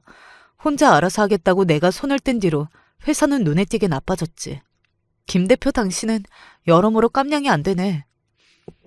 당장 전형 끌어내. 내 회사에서 내보내라고. 경비! 경비! 그렇지만 남편이 불러대는 경비 대신에 아빠가 보낸 깡패들이 들어왔습니다. 전에 알아먹게 얘기했는데 아직도 이자 1억이 입금 안 되었구만. 무슨 소리야. 그건 장인어른이 양도 취소하기로 했어요. 난 당신에게 갚을 의무가 없다고요. 장인은 무슨 장인을 찾아대? 이혼할 놈이. 우리 형님이 나한테 신신당부하셨다. 내 선에서 그 돈 너한테 잘 찾아와 달라고. 뭐? 거기 재무팀장 들어오라고 해. 내가 당장 회사 돈으로 그거 다 갚을 테니까. 사장님, 그건 공금 횡령입니다. 개인적으로 빌린 사채를 회사 돈으로 맡겠다뇨. 재무팀장은 물론 저도 간과할 수 없는데요. 당신이 선택해. 대표 자리 못 놓겠으면 나한테 회사 지분과 자산 절반을 줄 때까지 소송 계속할 거고, 나한테 대표 이양하면 재산 절반과 10억의 빚까지 내가 알아서 처리할게. 맞죠, 사장님? 응, 물론이지. 그리 되면 내가 김 사장 찾아갈 일은 한 개도 없은게. 고뇌하던 전 남편은 며칠 만에 결정을 내렸고 우리는 소송에 이르지 않고 이혼 합의를 마쳤습니다. 저는 땡땡땡 식품회사에 새로운 대표로 회사를 위해 헌신하고 있어요. 딸들과 새로운 집으로 이사가서 친정 부모님까지 모두 함께 살고 있어요. 전직 국정원 출신의 아빠는 우리 회사 감사팀에 직책을 두고 절 도와주고 계시죠.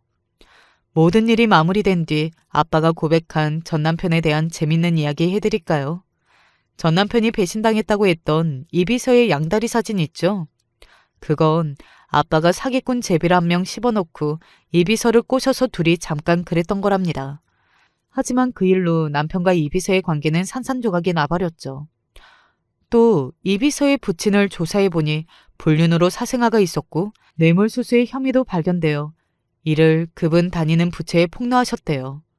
불명예하게 공직생활을 마감한 것은 물론 이비서 부모님은 황혼 이혼을 진행 중이더라고요. 그 뻔뻔한 불륜녀의 가정도 파탄난 셈입니다.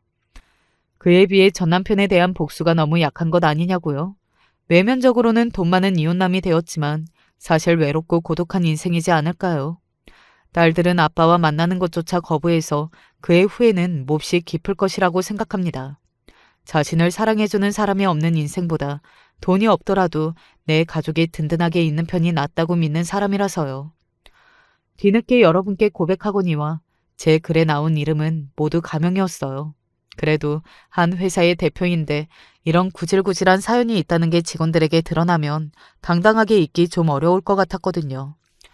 친정 아빠에게 작은 비밀이 있었듯 저도 우리 구독자분과 작은 비밀을 공유하면 어떨까요? 그러니 저에 대한 신상을 알아내려 하거나 제 회사를 찾으려 하지 말아주세요. 그저 이런 사연을 지닌 사람이 있었다 정도로 듣고 넘어가 주시면 좋겠습니다. 안녕하세요. 최근에 있었던 일들을 생각하니 너무 기가 막혀서 이렇게 사연을 보내게 되었어요. 어디 딱히 말할 곳도 없고 결혼 생활하면서 있던 일들은 친구들한테 말하기도 뭔가 좀 창피하고 민망스럽더라고요. 나이가 들수록 이런 부분은 말을 아껴야 한다는데 그렇게 참고 있자니 너무 속이 답답해서 안 될 것 같아요. 저희 남편은 삼형제 중 막내이고 위로는 이미 결혼한 아주버님들이 있었어요. 아무래도 딸 없이 아들만 있는 집이라서 주변에서도 많이 걱정하더라고요. 시어머니도 보통이 아닐 것이고 형님 동서 간의 싸움도 만만치 않을 테니 단돌이 잘하고 준비하는 게 좋을 거라고요. 처음에는 너무 괜한 걱정 같기도 하고 결혼한 지 얼마 안 되었을 때 손이 동서들이 저에게 무척 잘해주었기 때문에 크게 걱정하지 않았어요. 아주버님 두 분 다 저희 신혼집과 멀지 않은 곳에 살고 계셨고 나름 마음만 먹으면 만날 수 있는 거리이다 보니까 자주 볼 수 있겠더라고요. 당시엔 저도 막 결혼한 세대기였기에 잘 모르는 것도 많고 시댁 가족이라고 해서 그나마 맘 놓고 말을 좀 편히 할 수 있는 건 손이 동서분들이었어요. 먼저 친근하게 연락처도 물어오시고 SNS도 친구 맺자고 하시고 이런 부분들이 좋아서 저도 역시 비슷한 연령대가 좋다는 생각에 마음이 많이 놓였어요. 시부모님 두 분은 나이가 꽤 많으시다 보니 저도 약간 대하기가 어려웠고 어떻게 해야 될지 모르겠더라고요.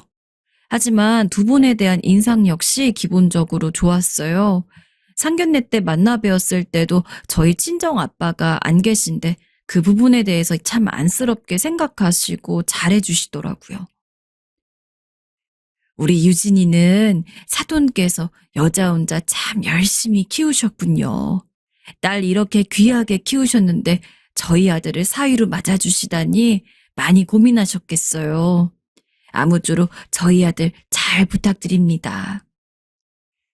이런 말씀에 저도 참 인품이 좋으시다는 생각이 들었고 저희 엄마도 그 부분에 나름 위로를 받으시면서 시어머니를 무척 좋게 보시더라고요. 아빠가 일찍 어릴 때 돌아가셨기 때문에 엄마 혼자서 저와 여동생을 키우느라 너무 고생하셨거든요. 그런 부분을 누가 알아주길 바란 건 아니고 괜히 한부모 가정으로 자랐다며 트집 잡는 사람들이 있을까 걱정하긴 했어요. 그런데 시부모님은 그런 편견 하나 없이 고생 많았다며 이렇게 품어주시니 참 감사하더라고요. 우리는 딸이 없어서 그런지 이렇게 나이 차이 많이 나는 며느리가 들어오니까 꼭 막둥이가 들어온 것 같아요. 사돈 외롭지 않게 유진이를 잘 챙겨야겠어요. 옛날 분들이라면 며느리가 당연히 시댁으로 들어온다고 생각해서 친정이랑 얘기 섞는 것도 싫어한다던데 저희 시부모님은 그렇지 않으시더라고요. 저보다 일찍 결혼한 여동생이 임신을 해서 입덧을 할 때에도 어머님 본인이 만든 반찬을 저를 통해서 전해다 주실 정도였어요. 사돈 처녀가 저번에 내가 보낸 김치 맛있다고 했지? 그래서 겉절이 한번 또 해봤어. 그리고 돼지고기 듬뿍 넣고 김치찌개도 끓였으니까 이것도 네가 전달해 주겠니? 임신하면 잘 챙겨 먹어야 해. 아유, 어머님, 이렇게까지 안 해주셔도 되는데. 감사합니다. 제 여동생도 얼마나 고마워했는지 저도 이런 부분을 생각하면 너무 좋은 시부모님을 만났다고 생각해요. 그리고 다정하게 말 걸어주시고 가끔 만나서 차도 마시고 편히 지내자는 손이 동서분들을 보니 언니들이 생긴 것 같아서 너무 좋더라고요. 좋은 남자 하나를 만난 것 뿐인데 그 뒤로 좋은 인연들이 연달아 다가오니 참 행복하고 좋았답니다. 어쩜 나는 이렇게 복이 많은가 싶어 무척 만족하고 있었는데 세상 일은 생각보다 굴곡이 잔잔하게 많더라고요. 그걸 본인이 발에 채어 걸려 넘어지기 전까지는 잘 모르는 것 같아요. 그러다가 한번 손이동서분들이 아주 좋은 맛집을 알아냈다며 본인 아이들은 어린이집 보내고 나올 테니 저보고 같이 밥을 먹자고 하시더라고요. 저도 기쁜 마음으로 얼른 나가게 되었어요. 셋이 만나서 맛있게 식사도 하고 차는 제가 대접해야 될 것 같아서 근처로 가서 커피도 사게 되었는데요. 이때 좀 이상한 느낌이 들었어요. 참 호탕하고 성격 좋은 분들이라고 생각했고 시댁 가족들은 다 화목하다고 느꼈는데 이야기를 나누면 나눌수록 뭔가 그게 아닌 것 같은 느낌이 드는 거예요. 결혼해보니 어때? 우리 어머니도 좋은 분 같지? 네, 어머니 너무 좋으세요. 솔직히 저도 처음엔 긴장 많이 했는데 너무 정 많고 좋으신 분 같더라고요. 이렇게 기분 좋게 말했는데 어째 두 분이 서로 얼굴을 마주 보더니 씁쓸한 표정을 짓는 거예요. 처음에는 그렇겠지. 이제 막 결혼한 새댁한테 다 알려줄 수도 없고, 어떡하나. 네? 그게 무슨 말씀이세요? 이때부터 왠지 느낌이 쎄하고 좋지 않은 게 대체 왜 그런 말씀을 하는지 이해가 안 갔어요. 근데 생각지도 못했던 말들을 쭉 늘어놓으시는데 듣고도 납득이 잘 안 되더라고요. 솔직히 어머니 엄청 고지식하고 장난 아니거든. 내가 처음 결혼했을 때 얼마나 딱딱하게 구시던지 초반엔 아마 잘해주실지 몰라도 갈수록 시집살이 장난 아닐 거야. 우리가 왜 시댁과 떨어져서 멀리 왔겠어. 그치, 동서? 맞아요. 우리 남편과 제 사이 두고도 얼마나 질투가 심하신지. 솔직히 노인네가 그 정도 나이 먹었으면 아들 보내줄 생각을 해야지. 집착이 보통 심한 게 아니에요. 내가 고생한 거 여기서 다 말하면 우리 막내 동서는 당장이라도 이혼하고 도망가고 싶을걸? 정말요? 어째 큰 동서와 작은 동서가 나누는 대화는 평범치가 않았고 점점 수위가 높아지는 것 같더군요. 우리 어머니가 그 정도로 독하고 별로이신 분인가 싶어 저는 이날 혼란스러웠어요. 저한테 보여주신 모습은 너무 좋으셨는데 말이에요. 그러니까 동서, 혹시 어머니가 뭐 하자고 하면서 가족 단톡방에 뭐라고 말을 하셔도 그냥 무시하고 할 일 하는 게 좋아. 아버님도 솔직히 별다를 거 없어. 그냥 싹 무시해. 알았지? 내 말 무슨 뜻인지 알지?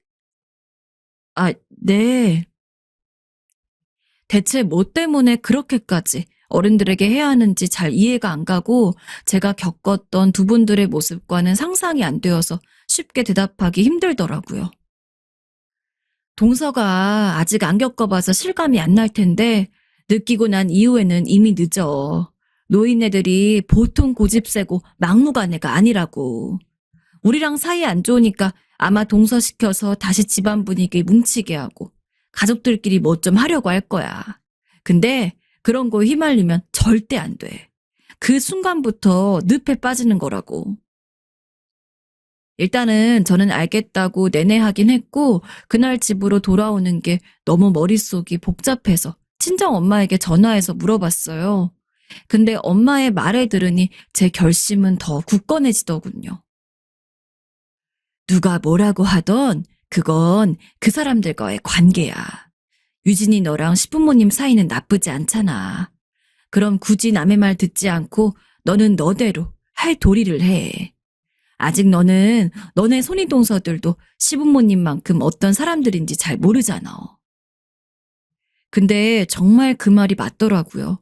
동서들 말처럼 저는 시부모님을 안 겪어봐서 잘 모르지만 동서들조차도 저에게 있어 그 성향이나 가치관을 다 알 수 있는 사람은 아니었어요. 똑같이 처음 겪어보는 사람들이었고 그렇다면 일단 편견을 가진 채로 시작하는 건 적절하지 않은 것 같더라고요. 그래서 전 이후로 가족 단톡방에서 가끔 이야기가 나오고 일상 안부 같은 글들이 오면 그냥 발빠르게 대답을 했어요. 솔직히 좀 심각할 정도로 동서들은 시부모님의 말을 무시하더라고요. 그 방에서 대답하는 건 아주버님들과 제 남편, 저밖에 없었어요. 근데 그 흐름을 따라가 보니 시부모님은 이렇다 싶게 강압적으로 말씀하시는 것도 없더라고요. 김치찌개 끓여놨으니 가져가거라. 오늘 날씨가 좋구나. 모두 파이팅이다. 이 정도의 말뿐인데도 동서들은 읽기만 하고 무시할 뿐 대답도 안 하고 아주버님들만 앞뒤 다퉈가며 알겠다며 대답을 했어요. 이런 분위기가 어떻게 보면 거슬리고 어찌 보면 또 별것 아닌 것 같아서 그냥 그렇게 흘려보내게 되었는데요.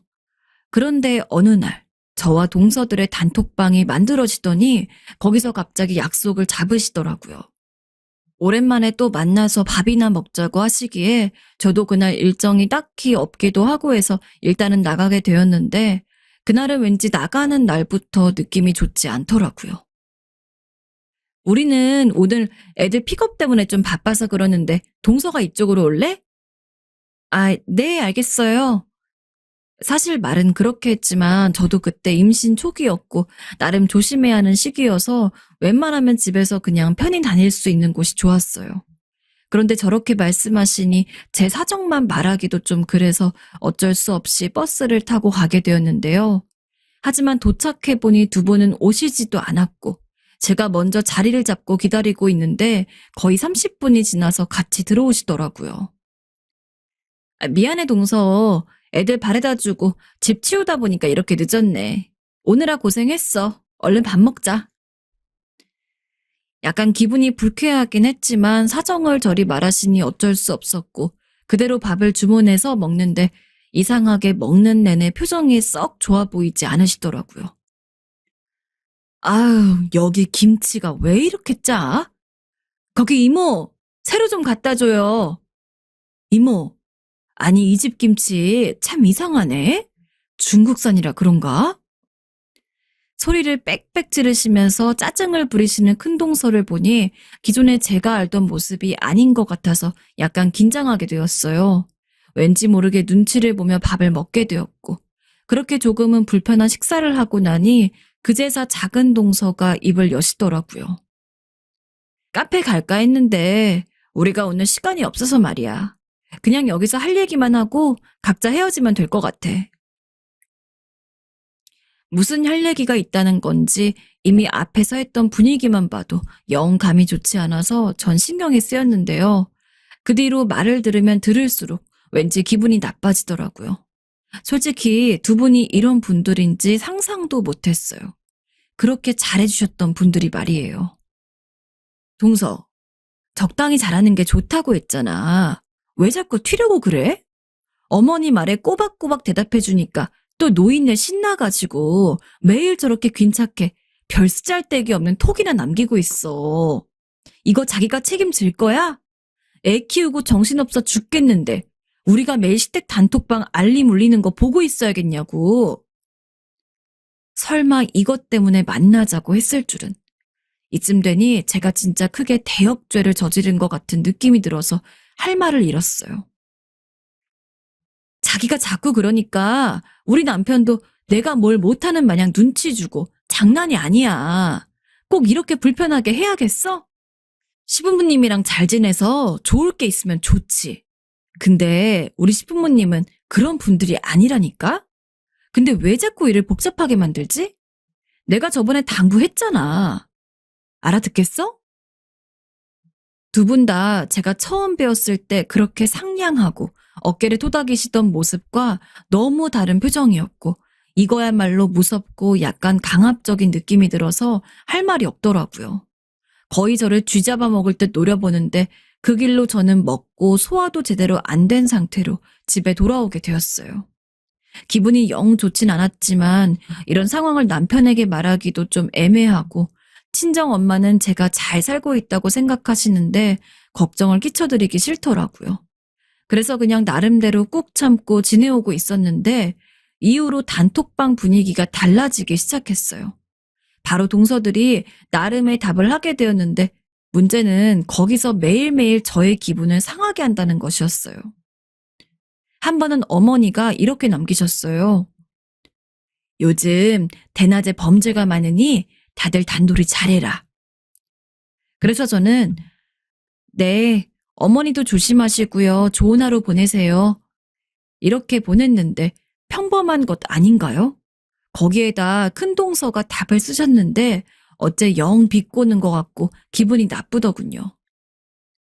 우리 막내 동서는 참 싹싹해요, 어머니. 근데 어머니 걱정할 게 아니라 자기 집도 신경 쓰면 좋을 것 같아, 동서. 저번에 집 보니까 좀 치우고 살아야겠어. 정리 안 된 집에 원체 도둑들이 많이 들잖아. 조심해. 알았지?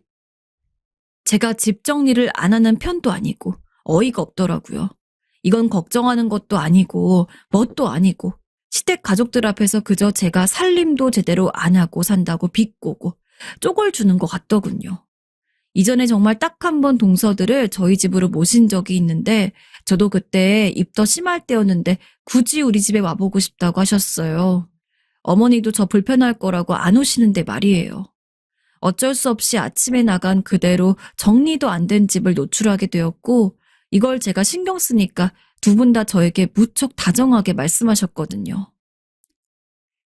에이, 동서, 뭐 이런 걸 신경 쓰고 그래. 임산부가 자기 몸도 힘든데 어떻게 집을 다 치워? 신경 쓰지 말고 편하게 앉아.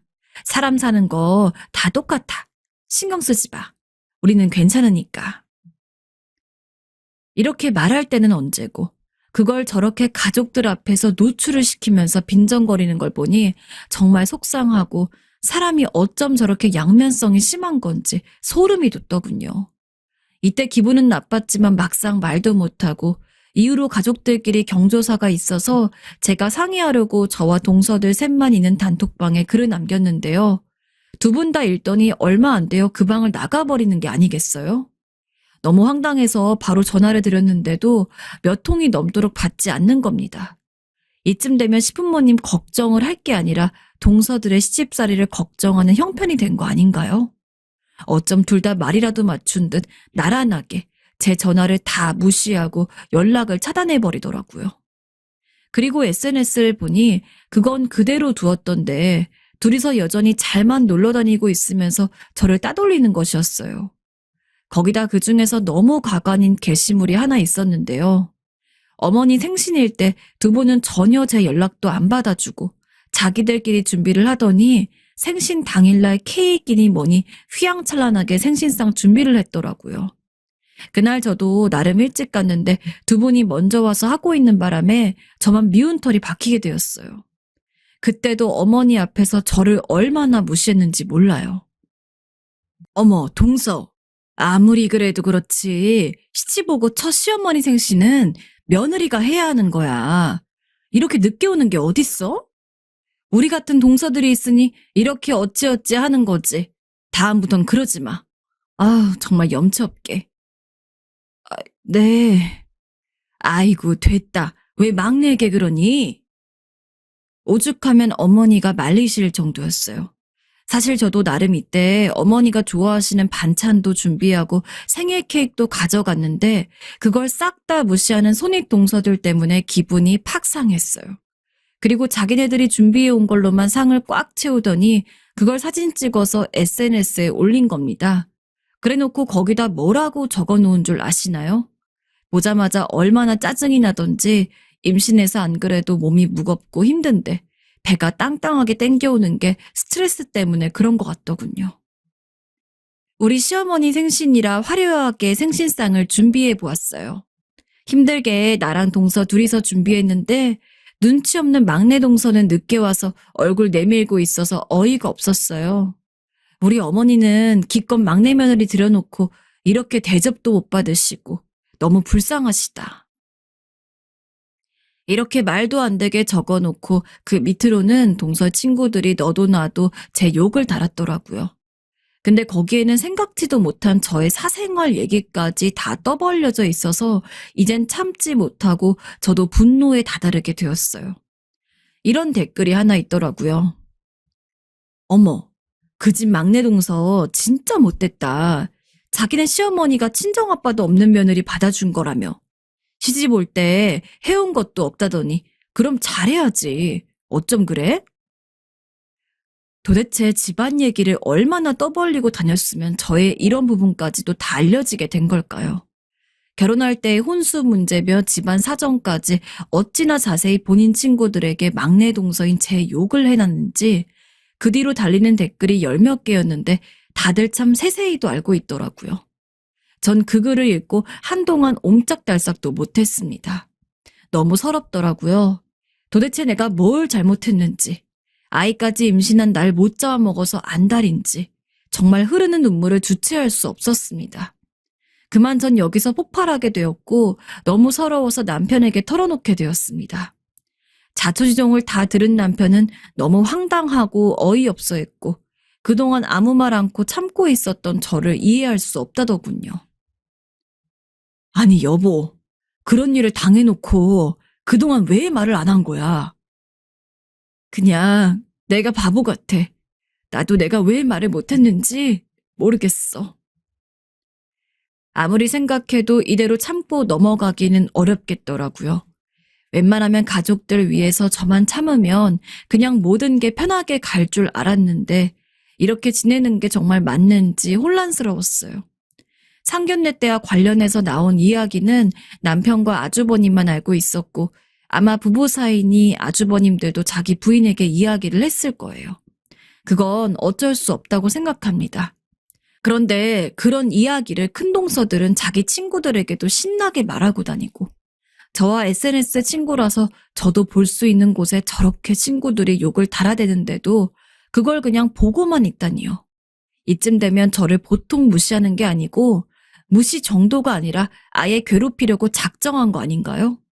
저와 나이 차이가 9살, 7살씩이나 나는 동서들이 어쩜 그럴 수가 있는지 대체 제가 뭘 그렇게 잘못했다고 이렇게 미운 털이 박혔는지 이해할 수가 없었어요. 결국 참다 말을 하게 되었고 저를 비롯해서 시부모님들에게도 얼토당토 않은 계획을 갖고 무시하게 만들었다는 걸 알게 된 남편은 완전 폭발해버리게 되었어요. 한 성격하는 남편은 그대로 자기 형들을 찾아갔고 있었던 모든 일을 다 털어놓으며 분노를 표했던 모양입니다.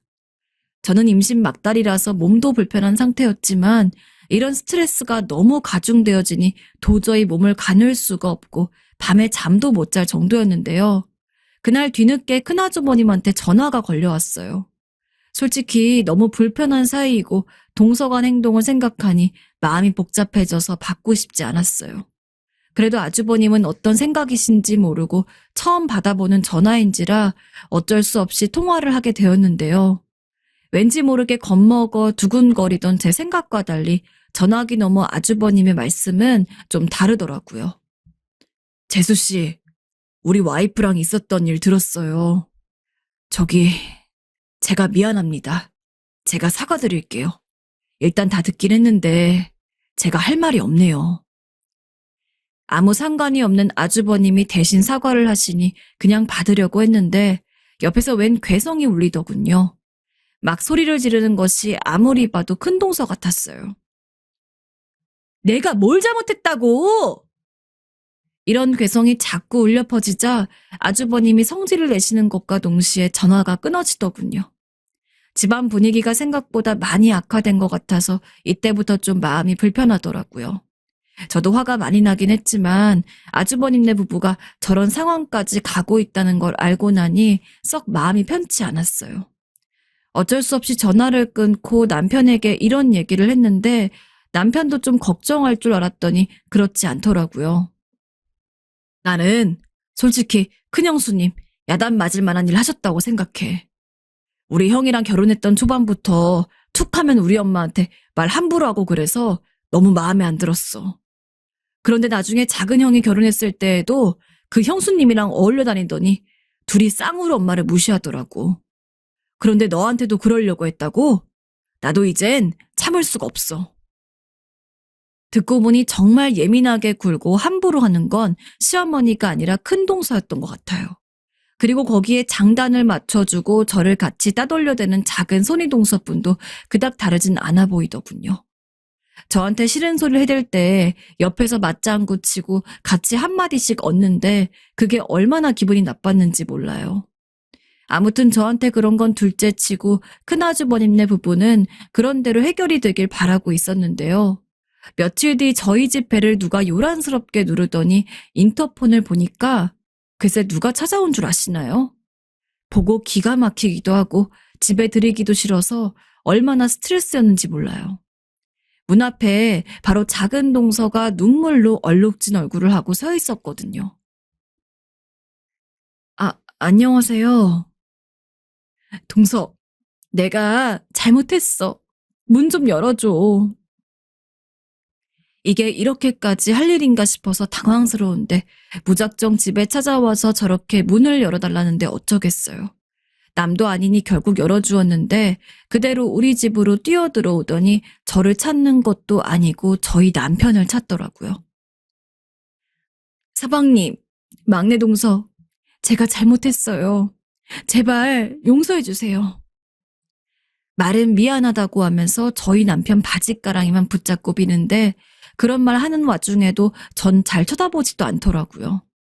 그냥 다 싫었지만 어쨌든 저보다 손윗 사람이 와서 저렇게 사과를 하니 저도 더 이상 굳은 얼굴로 있을 순 없었어요.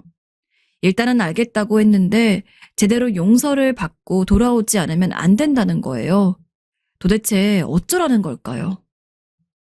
우리 남편이 막내 동서랑 서방님한테 제대로 용서받고 오지 않으면 이혼한대서 제발 봐줘요. 네? 내가 잘못했어요. 그리고 어머님 아버님한텐 말하지 말아주세요. 알고 보니 작은 아주버님네가 가게를 하시는데 그때 돈이 부족할 때 시부모님이 보태주셨었나 봐요. 그런 것에 대한 고마움도 모르고 큰 동서가 부추기는 거에 같이 휩쓸려서 시부모님 욕을 하고 다니다니요. 이 부분에 화가 머리 끝까지 나버린 작은 아주버님은 사과받고 온다고 해도 분이 안 풀릴 것 같다며 이혼을 말하신 것 같아요. 그 말에 화들짝 놀란 작은 손윗동서가 제발 봐달라며 당장 사과하고 오겠다며 우리 집으로 뛰어오신 것이더군요. 제가 볼 땐 정말 미안한 것 같진 않고 자기 집 사정이 절이 되었으니 그러는 것 같았어요. 이런 모든 상황이 다 어이없었지만 전 그냥 받아들이기로 했고 잘 알겠다고 해서 돌려보냈는데요. 그 며칠 지나 남편을 통해 충격적인 이야기를 듣게 되었습니다. 제가 한 일 하나 때문에 일이 너무 커져버려서 그 불길이 종잡을 수 없을 정도로 커져버렸거든요. 내용인즉슨 큰아주버님네 부부가 결국 이혼 소송에 들어갔다는 것입니다. 듣자마자 어찌나 머리가 어지럽고 아파오던지 꼭 이렇게 이혼을 해야 하나 싶어서 당황스럽더라고요. 남편은 그냥 지켜보는 수밖에 없다고 하는데 전 불편해서 잠을 이룰 수가 없었어요. 결국 저녁에 어쩔 수 없이 아주버님께 전화를 걸었는데요.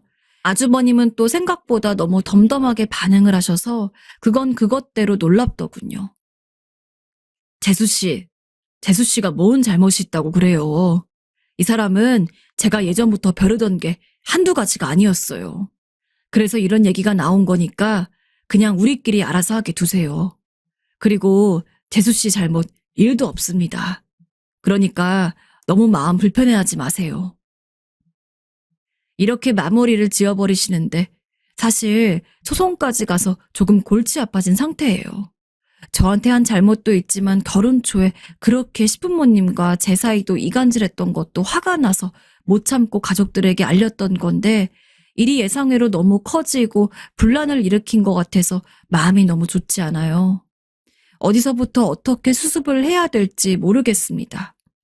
괜히 남편한테 말해서 일을 크게 만든 건 아닌지, 나 혼자만 참고 있었으면 이런 사단까지 나지 않았을 건데 너무 후회가 됩니다. 어떻게 하는 것이 현명한 것일까요? 지혜가 있으신 분들은 조언을 좀 부탁드리겠습니다. 안녕하세요. 살아가다 보면 의도치 않게 사람들 관계에 끼어 어느 쪽에 서야 할지를 필수로 정해야 할 때가 있는 것 같은데요. 남자들은 흔히 회사 안에서 줄을 잘 서야 한다. 정치를 잘해야 성공한다는 말을 듣게 됩니다. 저도 남자지만 이런 정치적인 줄을 가정 안에서 서야 하니 보통 골치 아픈 게 아닌데요. 어떻게 하면 좋을지 삶의 지혜가 있는 선배님들께서 팁을 좀 주셨으면 좋겠어요. 저는 결혼한 지 이제 3년 정도 되었는데요. 저희 본가 부모님은 아버지만 계시고 어릴 적에 어머니가 돌아가셔서 누나와 함께 힘들게 자랐어요. 그런 저를 장모님께서는 우리 부부가 연애하던 시절부터 참 살뜰하게도 챙겨주셨는데요. 전 초등학교 6학년 무렵쯤부터 아버지와 누나와만 살다 보니 늘 옷도 털털하게 입고 음식들도 친척 고모들이 보내주는 것으로 대강 먹고 자라다 보니 뭔가 언제나 부족한 느낌이었어요. 대학 때에는 일찍이 집을 나와서 자취를 하게 되었고 그때 종종 요리를 해먹곤 했었는데요. 그런 상태로 취업을 해서도 꽤 오래도록 길게 혼자 살다가 결혼을 하게 된 케이스예요. 그 사이 지금의 아내와 연애를 할 때 장모님께서 김치를 담궈서 저한테 늘 한 통 꽉 채워서 갖다 주시고 밑반찬들도 주기적으로 매번 챙겨주셨어요. 그게 얼마나 감사했던지 저희 엄마가 일찍 돌아가지 않고 계속 살아계셨다면 아마 저런 느낌이었을까 상상하게 되더군요. 아버지도 만만치 않게 고생하시면서 저희를 키워주신 덕에 부모님과 관련된 결핍감은 그렇게 크지 않았어요. 하지만 아무래도 엄마가 안 계시는 자리는 그런대로 티가 났던 것 같아요. 그런 부분에서 매번 이렇게 잘 챙겨주시던 장모님은 저에게 어머니 같고 늘 크게 느껴지는 존재셨고요. 당시 저는 아내보다 늦게 직장에 들어가게 되었는데요. 제가 자리를 잡을 때까지 아내는 기다려주어서 우린 꽤 길었던 연애 시기를 마무리하고 드디어 결혼을 하게 되었어요. 아내며 장모님이며 그렇게 저의 직장이 자리 잡기를 학수고대하며 기다려왔기에 무척 반가운 소식이기도 했을 테고 저도 두 사람에게 미안하고 고마운 기분이 들었는데요. 이렇게 경사스러운 일인데도 불구하고 우리가 결혼하기 1년여 전쯤 일어난 일로 인해서 완전히 편하게 마음을 먹을 수는 없었답니다. 바로 이건 아내에게도 장모님에게도 있어 무척 아픈 소식이었는데요. 바로 장인어른과 장모님이 황혼 이혼을 하게 되신 것이었어요. 두 분의 관계는 제가 알기로 이전부터 썩 좋지 않다고 들었어요. 아내는 연애할 때 저에게 쉽사리 늘어놓는 고민이 몇 가지 있었는데 친구 문제나 직장 문제도 있었지만 가장 압도적으로 크게 차지하는 이유가 바로 부모님의 관계였어요.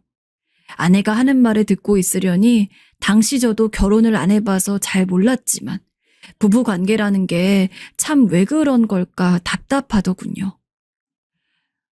우리 아빠는 나 고등학생일 무렵에 한번 바람 폈다가 걸린 적이 있어. 내가 이런 이야기를 경민 씨한테 하고 싶진 않았는데 나도 결혼을 한다고 생각하니까 좀 겁이 나는 거 있지? 바람 피는 아빠와 그 모습에 울며 치를 떠는 엄마를 봐서 그런지 한때 남자들을 다 못 믿던 때가 있었거든. 이런 걸 좀 경민 씨가 이해해줬으면 좋겠어. 우리 아빠는 그때 다시는 안 그러겠다고 무릎 꿇고 빌더니 얼마 전에도 글쎄 웬 유부녀랑 만나고 있던 걸 엄마한테 걸리게 된 거야. 얘기를 들어보니 장인어른은 40대 유부녀와 나이 차이가 20살이 넘게 나는데도 몰래 만나시다가 장모님께 어떤 경로로 걸리게 되셨는지 모르지만 아무튼 들키게 되셨다고 해요. 이 사실을 알게 된 와이프와 처남은 안 그래도 장인어른과 사이가 썩 좋지 않았는데 완전히 뒤집어지며 싸움이 나게 되었고 부부싸움만이 아닌 자식들 싸움까지 벌어지게 되어 문제가 골치 아파지게 된 것입니다. 장인어른은 회사를 운영하고 계시는데 거기 일하는 직원분과 바람이 났던 것 같아요. 사건이 가족들에게 알려지게 되니 급히 그 직원을 해고하고 어떻게든 해결을 하려고 하셨던 것 같은데요. 처남은 본래 그 회사에서 근무하고 있던 중 이 사실을 알게 되었고 더 이상 아버지와 같이 있을 수 없다며 회사도 관두고 짐을 정리해서 집을 나가버렸어요. 장모님은 본인도 회사를 들락거리며 잘해주었던 여직원이었기 때문에 상당히 충격이 크신 듯 했고요. 저희 아내는 결혼을 앞두고 이렇게 큰일이 벌어지게 되어서 보통 당황한 게 아니었고 나름 장인어른은 가족들에게 사과를 하고 잘해보려고 하시더군요. 그래, 내가 바람핀 거 잘못했어.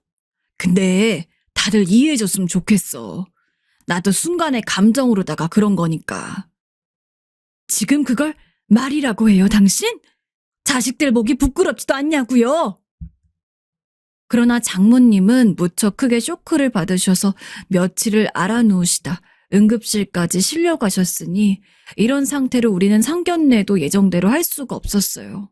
시간만 계속 가게 되었고 결국 장모님 없이 그리고 장인어른과 아내 그리고 저희 아버지와 저희 누나까지 이렇게 5사람만 다소 어두운 분위기 상태로 상견례를 진행했어요. 그나마 장모님은 조금 진정을 하셨고 결혼식 때 혼주석에 앉아주시긴 했어요. 그러나 결혼하기 한 달 전에 두 분은 이혼을 하게 되셨고 처남은 축하한다고 문자만 보내왔을 뿐 시계는 참석하지 않더군요. 그래도 자식들에겐 잘하셨던 장인어른인데 말년에 그런 일을 벌이신 죗값으로 아들과 연도 끊어지게 되셨어요. 아내는 자기마저 아빠를 버릴 순 없다며 일단은 장인어른과 장모님을 결혼 후에도 양쪽으로 따로 방문하며 챙기게 되었고요. 저도 다소 씁쓸한 마음을 갖고 이런 부분에 전혀 내색을 하지 않으면서 양쪽 부모님들을 잘 모시려고 힘쓰게 되었는데요. 그러던 어느 날 결혼하고 1년쯤 되어서 장인어른이 갑자기 저를 불러서 제안을 하시더군요. 상당히 고민되기도 하고 그러면서도 구미가 아예 당기지 않는 것도 아닌 조금 이색적인 이야기를 하셨어요.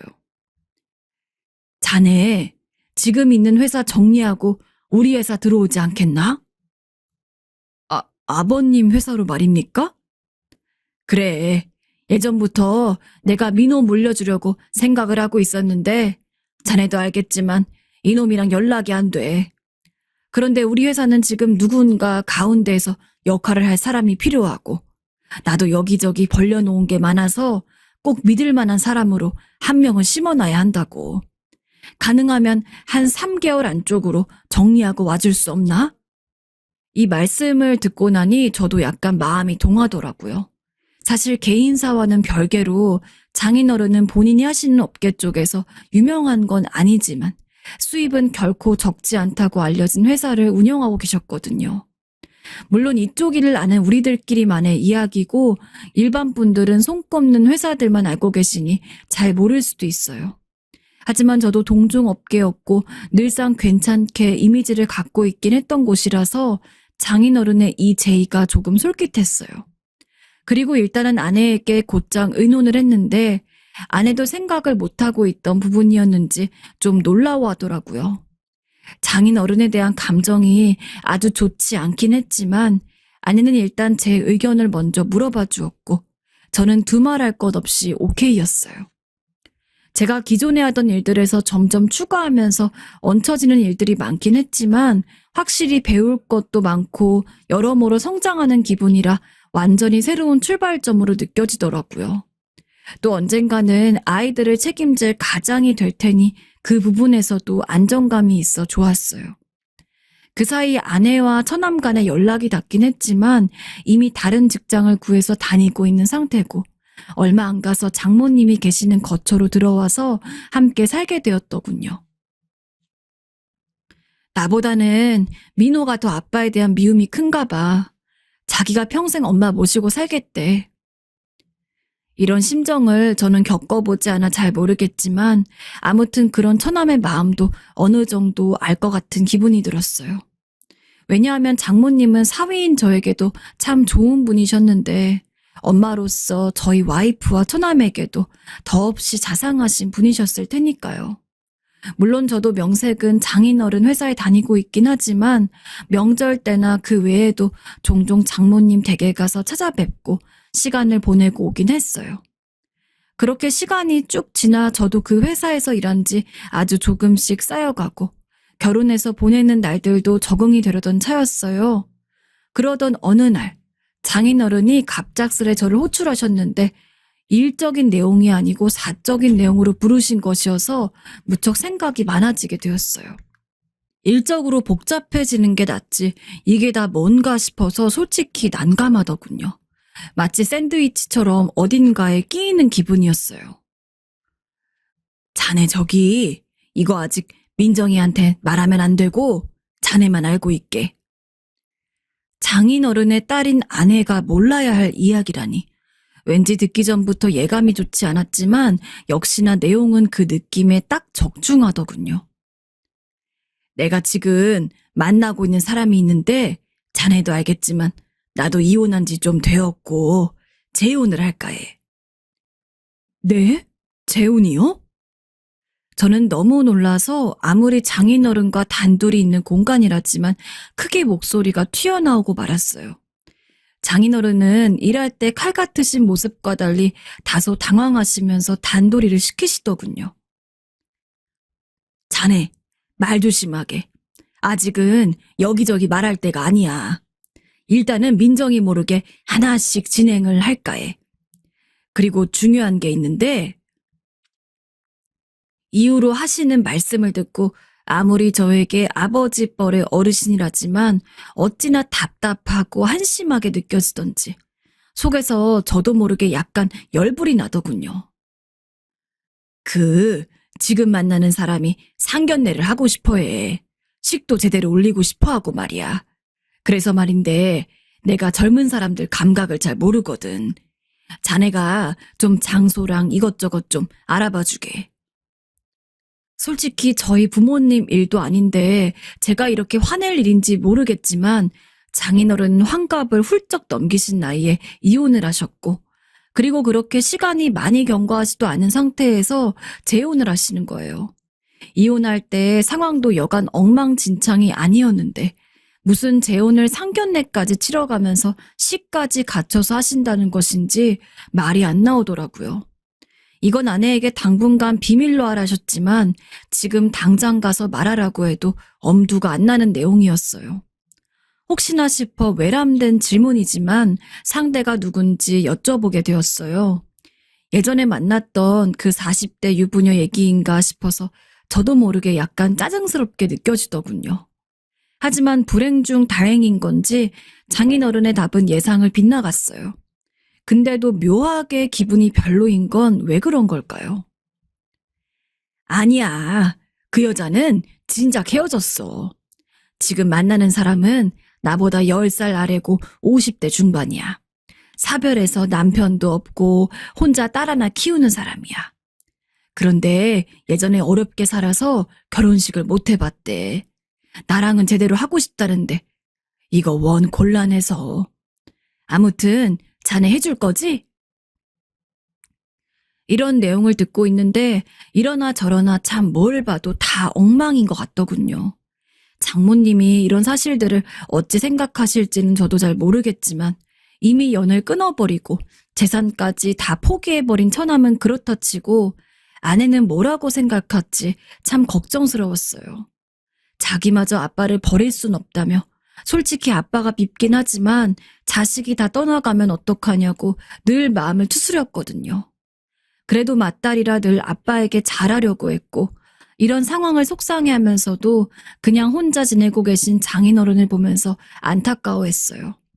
그런데 그 사이에 장인어른은 이미 지금 결혼하시겠다는 그 여성분이랑 연애를 하고 계셨던 것이고 연애도 모자라 재혼을 하는데 그 사이에 상견례의 시까지 다 정식으로 치러야겠다는 겁니다. 그리고 그 행사 안에는 당연히 저와 아내가 들어가야 하는 것이고요. 결국 저는 이런 부분들을 더는 두고 볼 수가 없어서 아내에게 비밀로 하라고 하셨지만 의논할 수밖에 없었어요. 아내의 반응은 제가 예상한 그 이상으로 더 사나웠으며 도대체 이 가운데서 저는 어떤 역할을 해야 할지 이젠 제가 있는 자리도 위협적으로 느껴질 정도였어요. 뭐? 아빠가 재혼을 한다고? 나 진짜 미치겠다.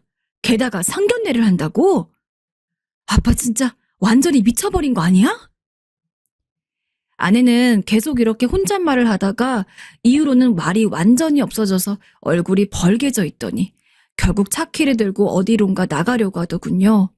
왠지 장인어른께 가는 것 같아서 저도 쫓아나가게 되었고 예상대로 처갓댁에 도착하게 되었어요. 가는 내내 저는 왠지 죄인 마냥 말도 못했고 집에 들어가자마자 고래고래 소리를 질러대는 아내의 모습을 보고 있으려니 정말 못 견디겠더군요. 아빠, 엄마가 응급실까지 실려가는 걸 보고도 어쩜 이러실 수가 있어요? 아빠 그래도 선이라는 게 있는데 정말 너무하신 거 아니에요? 장인어른은 저를 쳐다보시더니 이내 체념한 듯 아내를 어떻게든 설득시키시려고 하더군요. 민정아, 이렇게 화만 내지 말고 내 얘기 좀 들어봐라. 니네 엄마한테는 민호가 같다면서. 그럼 나는 평생 어떻게 사냐? 너도 네 서방 챙기면서 살아야지. 나는 이렇게 평생 혼자 늙어 죽을 순 없잖아. 지금 만나는 사람 진짜 괜찮은 사람이야. 예전에 만나던 그 여자가 아니라니까. 됐어요. 아빠 말 더는 듣고 싶지 않아요. 이렇게 설득을 하려는 아버님께 왕막 소리를 질러대는 아내를 보고 있으려니 아무리 봐도 제 마음으로는 아내 편을 들 수밖에 없겠더라고요.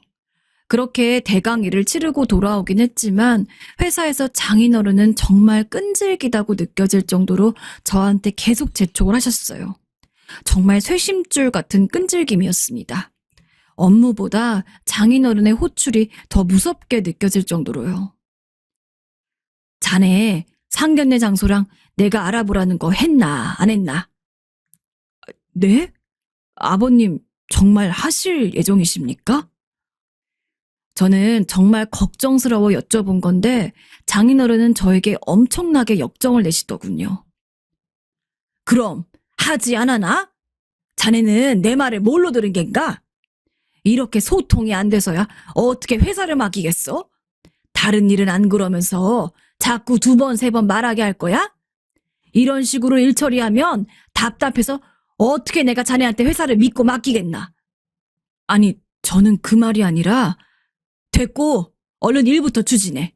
나는 시까지 다 치룰 거니까. 여기서 저도 약간은 기분이 나쁘더라고요. 일과는 엄연히 다른 사적인 일을 주문하시면서 은연중에 회사 일과 연관시켜 저를 다소 압박하시는 게 느껴졌어요. 솔직히 일과 관련된 거라면 야단맞아 마땅하겠지만 이건 저 혼자서 정말 이러지도 저러지도 못할 일을 맡겨놓으시고선 처리하라니요. 전 아버님 말만 들었다간 아내와 냉전이 되고 장모님께도 참 송구한 모양새가 되는 것이고 그렇다고 아내와 장모님 쪽에 서자니 제가 오랜 시간 몸담아 와서 했던 일들이 이제 꽃봉오리를 피려고 하는데 불을 질러버리는 꼴이 되는 겁니다. 이렇게 가운데 끼어서 저도 얼마나 스트레스가 되던지 집에 오면 아내가 잠든 걸 확인하고 몰래 술을 계속 마셔댔어요. 이렇게 해봐야 속 쓰리고 건강도 버리고 결국 악순환이 된다는 걸 알고 있지만 제가 가운데에서 왜 이렇게 물어 뜯겨야 하는지 정말 미치겠더군요. 정말 울며 겨자 먹기로 어쩔 수 없이 대강 상견례 장소를 5군데 정도 추려서 보여드리고 최근 결혼했던 친구 2명에게 이런저런 정보를 물어서 식장이나 패키지 관련된 것들도 정보를 얻어 갖다 드렸어요. 그렇게 재촉을 해대시더니 이렇게 제가 알려드린 내용이 마음에 드셨는지 바로 예약을 다 잡으라고 하시는 것이었어요. 정말 그 날짜대로 아내와 나가서 장인어른의 가족으로서 함께 앉아있을 수 있을지 없을지 자신도 없는데 말입니다. 그러던 차에 또 저희 장모님은 아무것도 모르신 상태로 저와 아내를 불러다가 닭백숙이며 이것저것 만들어서 먹이시는데 마음이 너무 불편하더군요. 아내는 이런 상황을 아직 장모님께 말씀을 드린 건 아니었는지 묵묵부답으로 내내 말이 없고 얼굴이 무척 어두웠어요. 이런 상황을 모르시는 장모님은 그저 보이는 모습만 보고 말씀을 하시더라고요. 민정이, 너 왜 이렇게 못 먹어? 얼굴빛도 어둡고 깨작거리고 피부도 까칠한 걸 보니까 이거 왠지 혹시 니네 좋은 소식 있는 거 아니야? 저나 아내의 속을 몰라서 하시는 얘기겠지만 왜 이렇게 한결 더 장모님이 짠하게 느껴지는 건지 참 마음이 안 좋더라고요.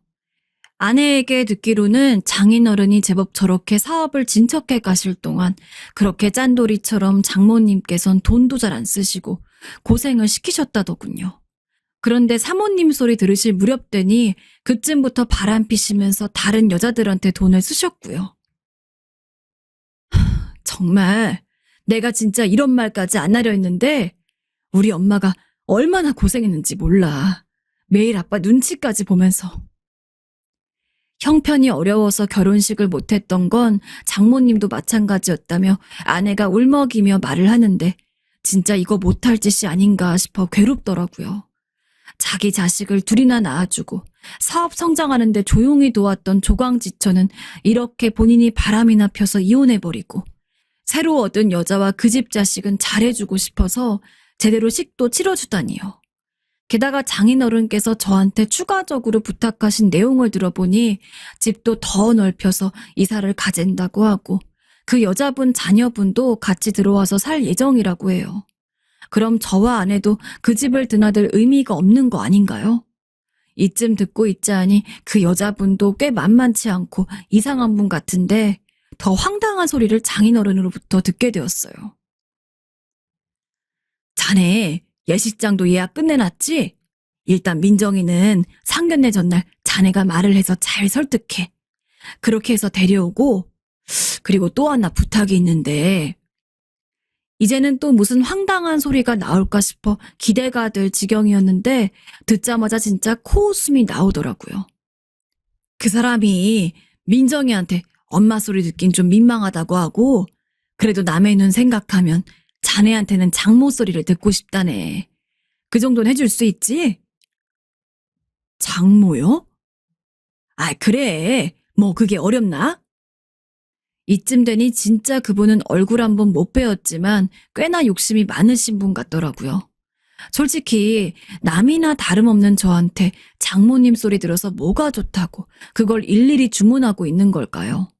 그리고 다 떠나서 제가 그 여자분한테 장모님이라고 부르고 있는 걸 아내가 좋게 볼지도 모르겠더군요. 그런데 장인어른이 하시는 말씀은 갈수록 살기가 등등하게 느껴져서 점점 갑갑해졌어요. 그리고 자네, 이제 눈치가 있으면 알겠지만 민정이 엄마 만나고 그러지 말게. 그 집도 가지 말고. 알았나? 새로 장모라고 부를 사람이 들어오는데 자꾸 거기 드나들고 그러면 내가 뭐가 되겠어. 오늘 이 시간부터 발길을 아예 끊게. 민정이 엄마 자꾸 만나봤자 나에 대해 무슨 좋은 소리를 하겠어. 이런 거 교통정리를 자네가 좀 잘해놔야 내가 마음 놓고 회사 일도 맡기지 않겠나. 아니 이걸 이렇게 연결시킬 일인가요? 게다가 장모님도 만나지 말고 새 장모님 잘 모실 준비를 하라는 뉘앙스의 말은 여러모로 혼란스럽더군요. 덧붙여 우리가 그렇게까지 발길을 끊어야 할 이유를 설명하시는데 전 더 이상 말을 잇지 못했습니다. 지금 만나는 사람한텐 그냥 민정이 엄마한테 잘못이 있어서 이혼한 걸로 말을 해놨단 말이야. 나는 이 사람이랑 진짜 오래 잘 살아보고 싶다고. 그런데 괜스레 거기 드나든답시고 말이 나오면 또 옛날 얘기 끌어오면서 누가 잘못했네 하면서 완전 시궁창이 되지 않겠어? 그러니까 자네나 민정이가 자기 엄마 집 발길을 아예 끊어줘야 내 잘못만으로 이혼한 건 아닌 것처럼 보이지. 뭐 솔직히 민정이 엄마도 잘못이 없진 않아. 보통 사람 바가지를 긁어대고 주접을 떤 게 아니거든. 제가 알기로 우리 장모님은 연애 때부터 배울 때에도 그닥 장인어른에게 큰 소리 낸 적도 없으시고 저런 소리를 들을 만한 분은 아니에요. 그걸 같이 살아온 자식들의 반응이 이미 증명해 주는 게 아니겠어요? 저희 아내도 장인어른이 좋아서 가까이 있는 게 아니고 혼자 될 모습이 안쓰러워서 있는 건데 그걸 모르시는 것 같더군요. 전 매일 회사를 갈 때마다 장인어른이 호출하시는 게 너무 신경 쓰이고 짜증스러워서 집중할 수 없었지만 그래도 모처럼 얻은 좋은 터전이기도 하고 그 안에서 일을 할 때만큼은 잊을 수 있어서 그럭저럭 견뎌내고 있었어요. 아내는 저에게서 한동안 이런 얘기가 안 나오고 있으니 장인어른이 그냥 마음을 접으신 줄로 아는 것 같더군요.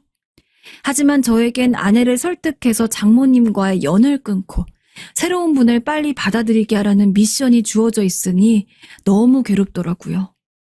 그런 와중에 장모님은 또 저를 호출하셔서 밥 먹으라고 오라 하시는데 진짜 이러지도 저러지도 못하겠더군요. 마치 제가 바람을 피고 있는 양 양쪽 입장을 계속 왔다 갔다 하면서 다 살펴야 하니 머리가 깨질 것 같았어요. 근데 그러던 사이 생각지도 못한 곳에서 또 일이 터지게 되었어요. 장모님이 호출하셨던 날에 벌어진 일인데 그날 다 같이 밥을 먹다가 제가 화장실을 간 사이 장인어른께 걸려온 전화를 아내가 받게 되었는데요. 아내는 당연히 장모님 댁에 와 있다고 말을 했는데 그게 아내로선 별 뜻없는 얘기였겠지만 장인어른은 그 상황이 그렇게 머리 끝까지 화가 나셨나 봐요. 아무래도 저한테 이런저런 일로 본인 재혼 문제며 장모님들 호칭이나 관계 정리까지 맡겨놓은 상태니까 어느 정도는 신뢰하고 계셨을 거란 생각은 듭니다. 그런데 꼭 그렇게 불같이 화를 내며 다 뒤엎을 일인가요? 마치 크게 배신이란도 당한 마냥 분노하시더라고요. 전화가 왔었다는 내용을 듣고 급히 밖에 나가서 다시 전화를 드렸더니 세상 지를 수 있는 괴성은 다 질러가며 저에게 욕을 하시더라고요. 사람이 너무 어이가 없으면 웃음밖에 안 나온다더니 딱 제가 그 꼴이었어요. 자네 지금 거기가 어디라고 가 있어? 내가 민정이 엄마랑 연 끊고 적당히 민정이 설득시키라고 했잖아. 이제 보니 보통 멍청이가 아니구만. 당장 회사고 뭐고 다 때려쳐. 이 못난 인간 같은 일이. 이렇게 씩씩대면서 저한테 난리를 치시는데 왜 제 입장을 하나도 생각 안 하시고 이러시는 건지 정말 울고 싶을 지경입니다. 아직도 저를 자기 큰아들 마냥 챙기면서 잘 해먹이시려는 장모님을 보면 둘도 없이 회사를 다 그만둬버리고 장인어른이랑 벽을 두고 싶어요. 하지만 아내도 일을 그만둔 상태로 경제적으로는 저만 바라보고 있는데 이제 이 회사에서 궤도에 오르려던 상태에 무슨 선택을 해야 하는 걸까요? 사실 지금 장모님이나 처남도 딱히 상황이 좋지 않고 이 집에서 유복하게 살고 있는 건 장인어른 뿐이에요. 두 분이 이혼하실 때에도 장인어른이 어떻게든 위자료며 뭐며 안 주려고 얼마나 생떼를 쓰셨는지 억지로 얼마 떼어주시긴 했지만 평생을 같이 살아온 장모님께 그닥 여유 있게 주신 것도 아니에요. 저희가 살고 있는 신혼집도 장인어른이 대거 보태주시기도 했고 그 회사에 들어가서 저도 일을 하며 거의 후임급으로 예정이 되어 있으니 그나마 경제적인 걱정은 덜 했는데 말이에요. 그런데 장인어른은 저에게 일 처리를 못한다며 다 관두라는 둥. 아내랑 제대로 맘 잡고 자기 재혼을 응원해주지 않을 거면 집도 뺏겠다는 등의 분별 없는 말씀만 하고 계시는데요. 차라리 회사 안에서 누구 이삿줄에 붙어서 정치를 하라고 하면 그게 낫다고 생각될 지경이에요. 전 어떤 선택을 하는 것이 좋은 건가요?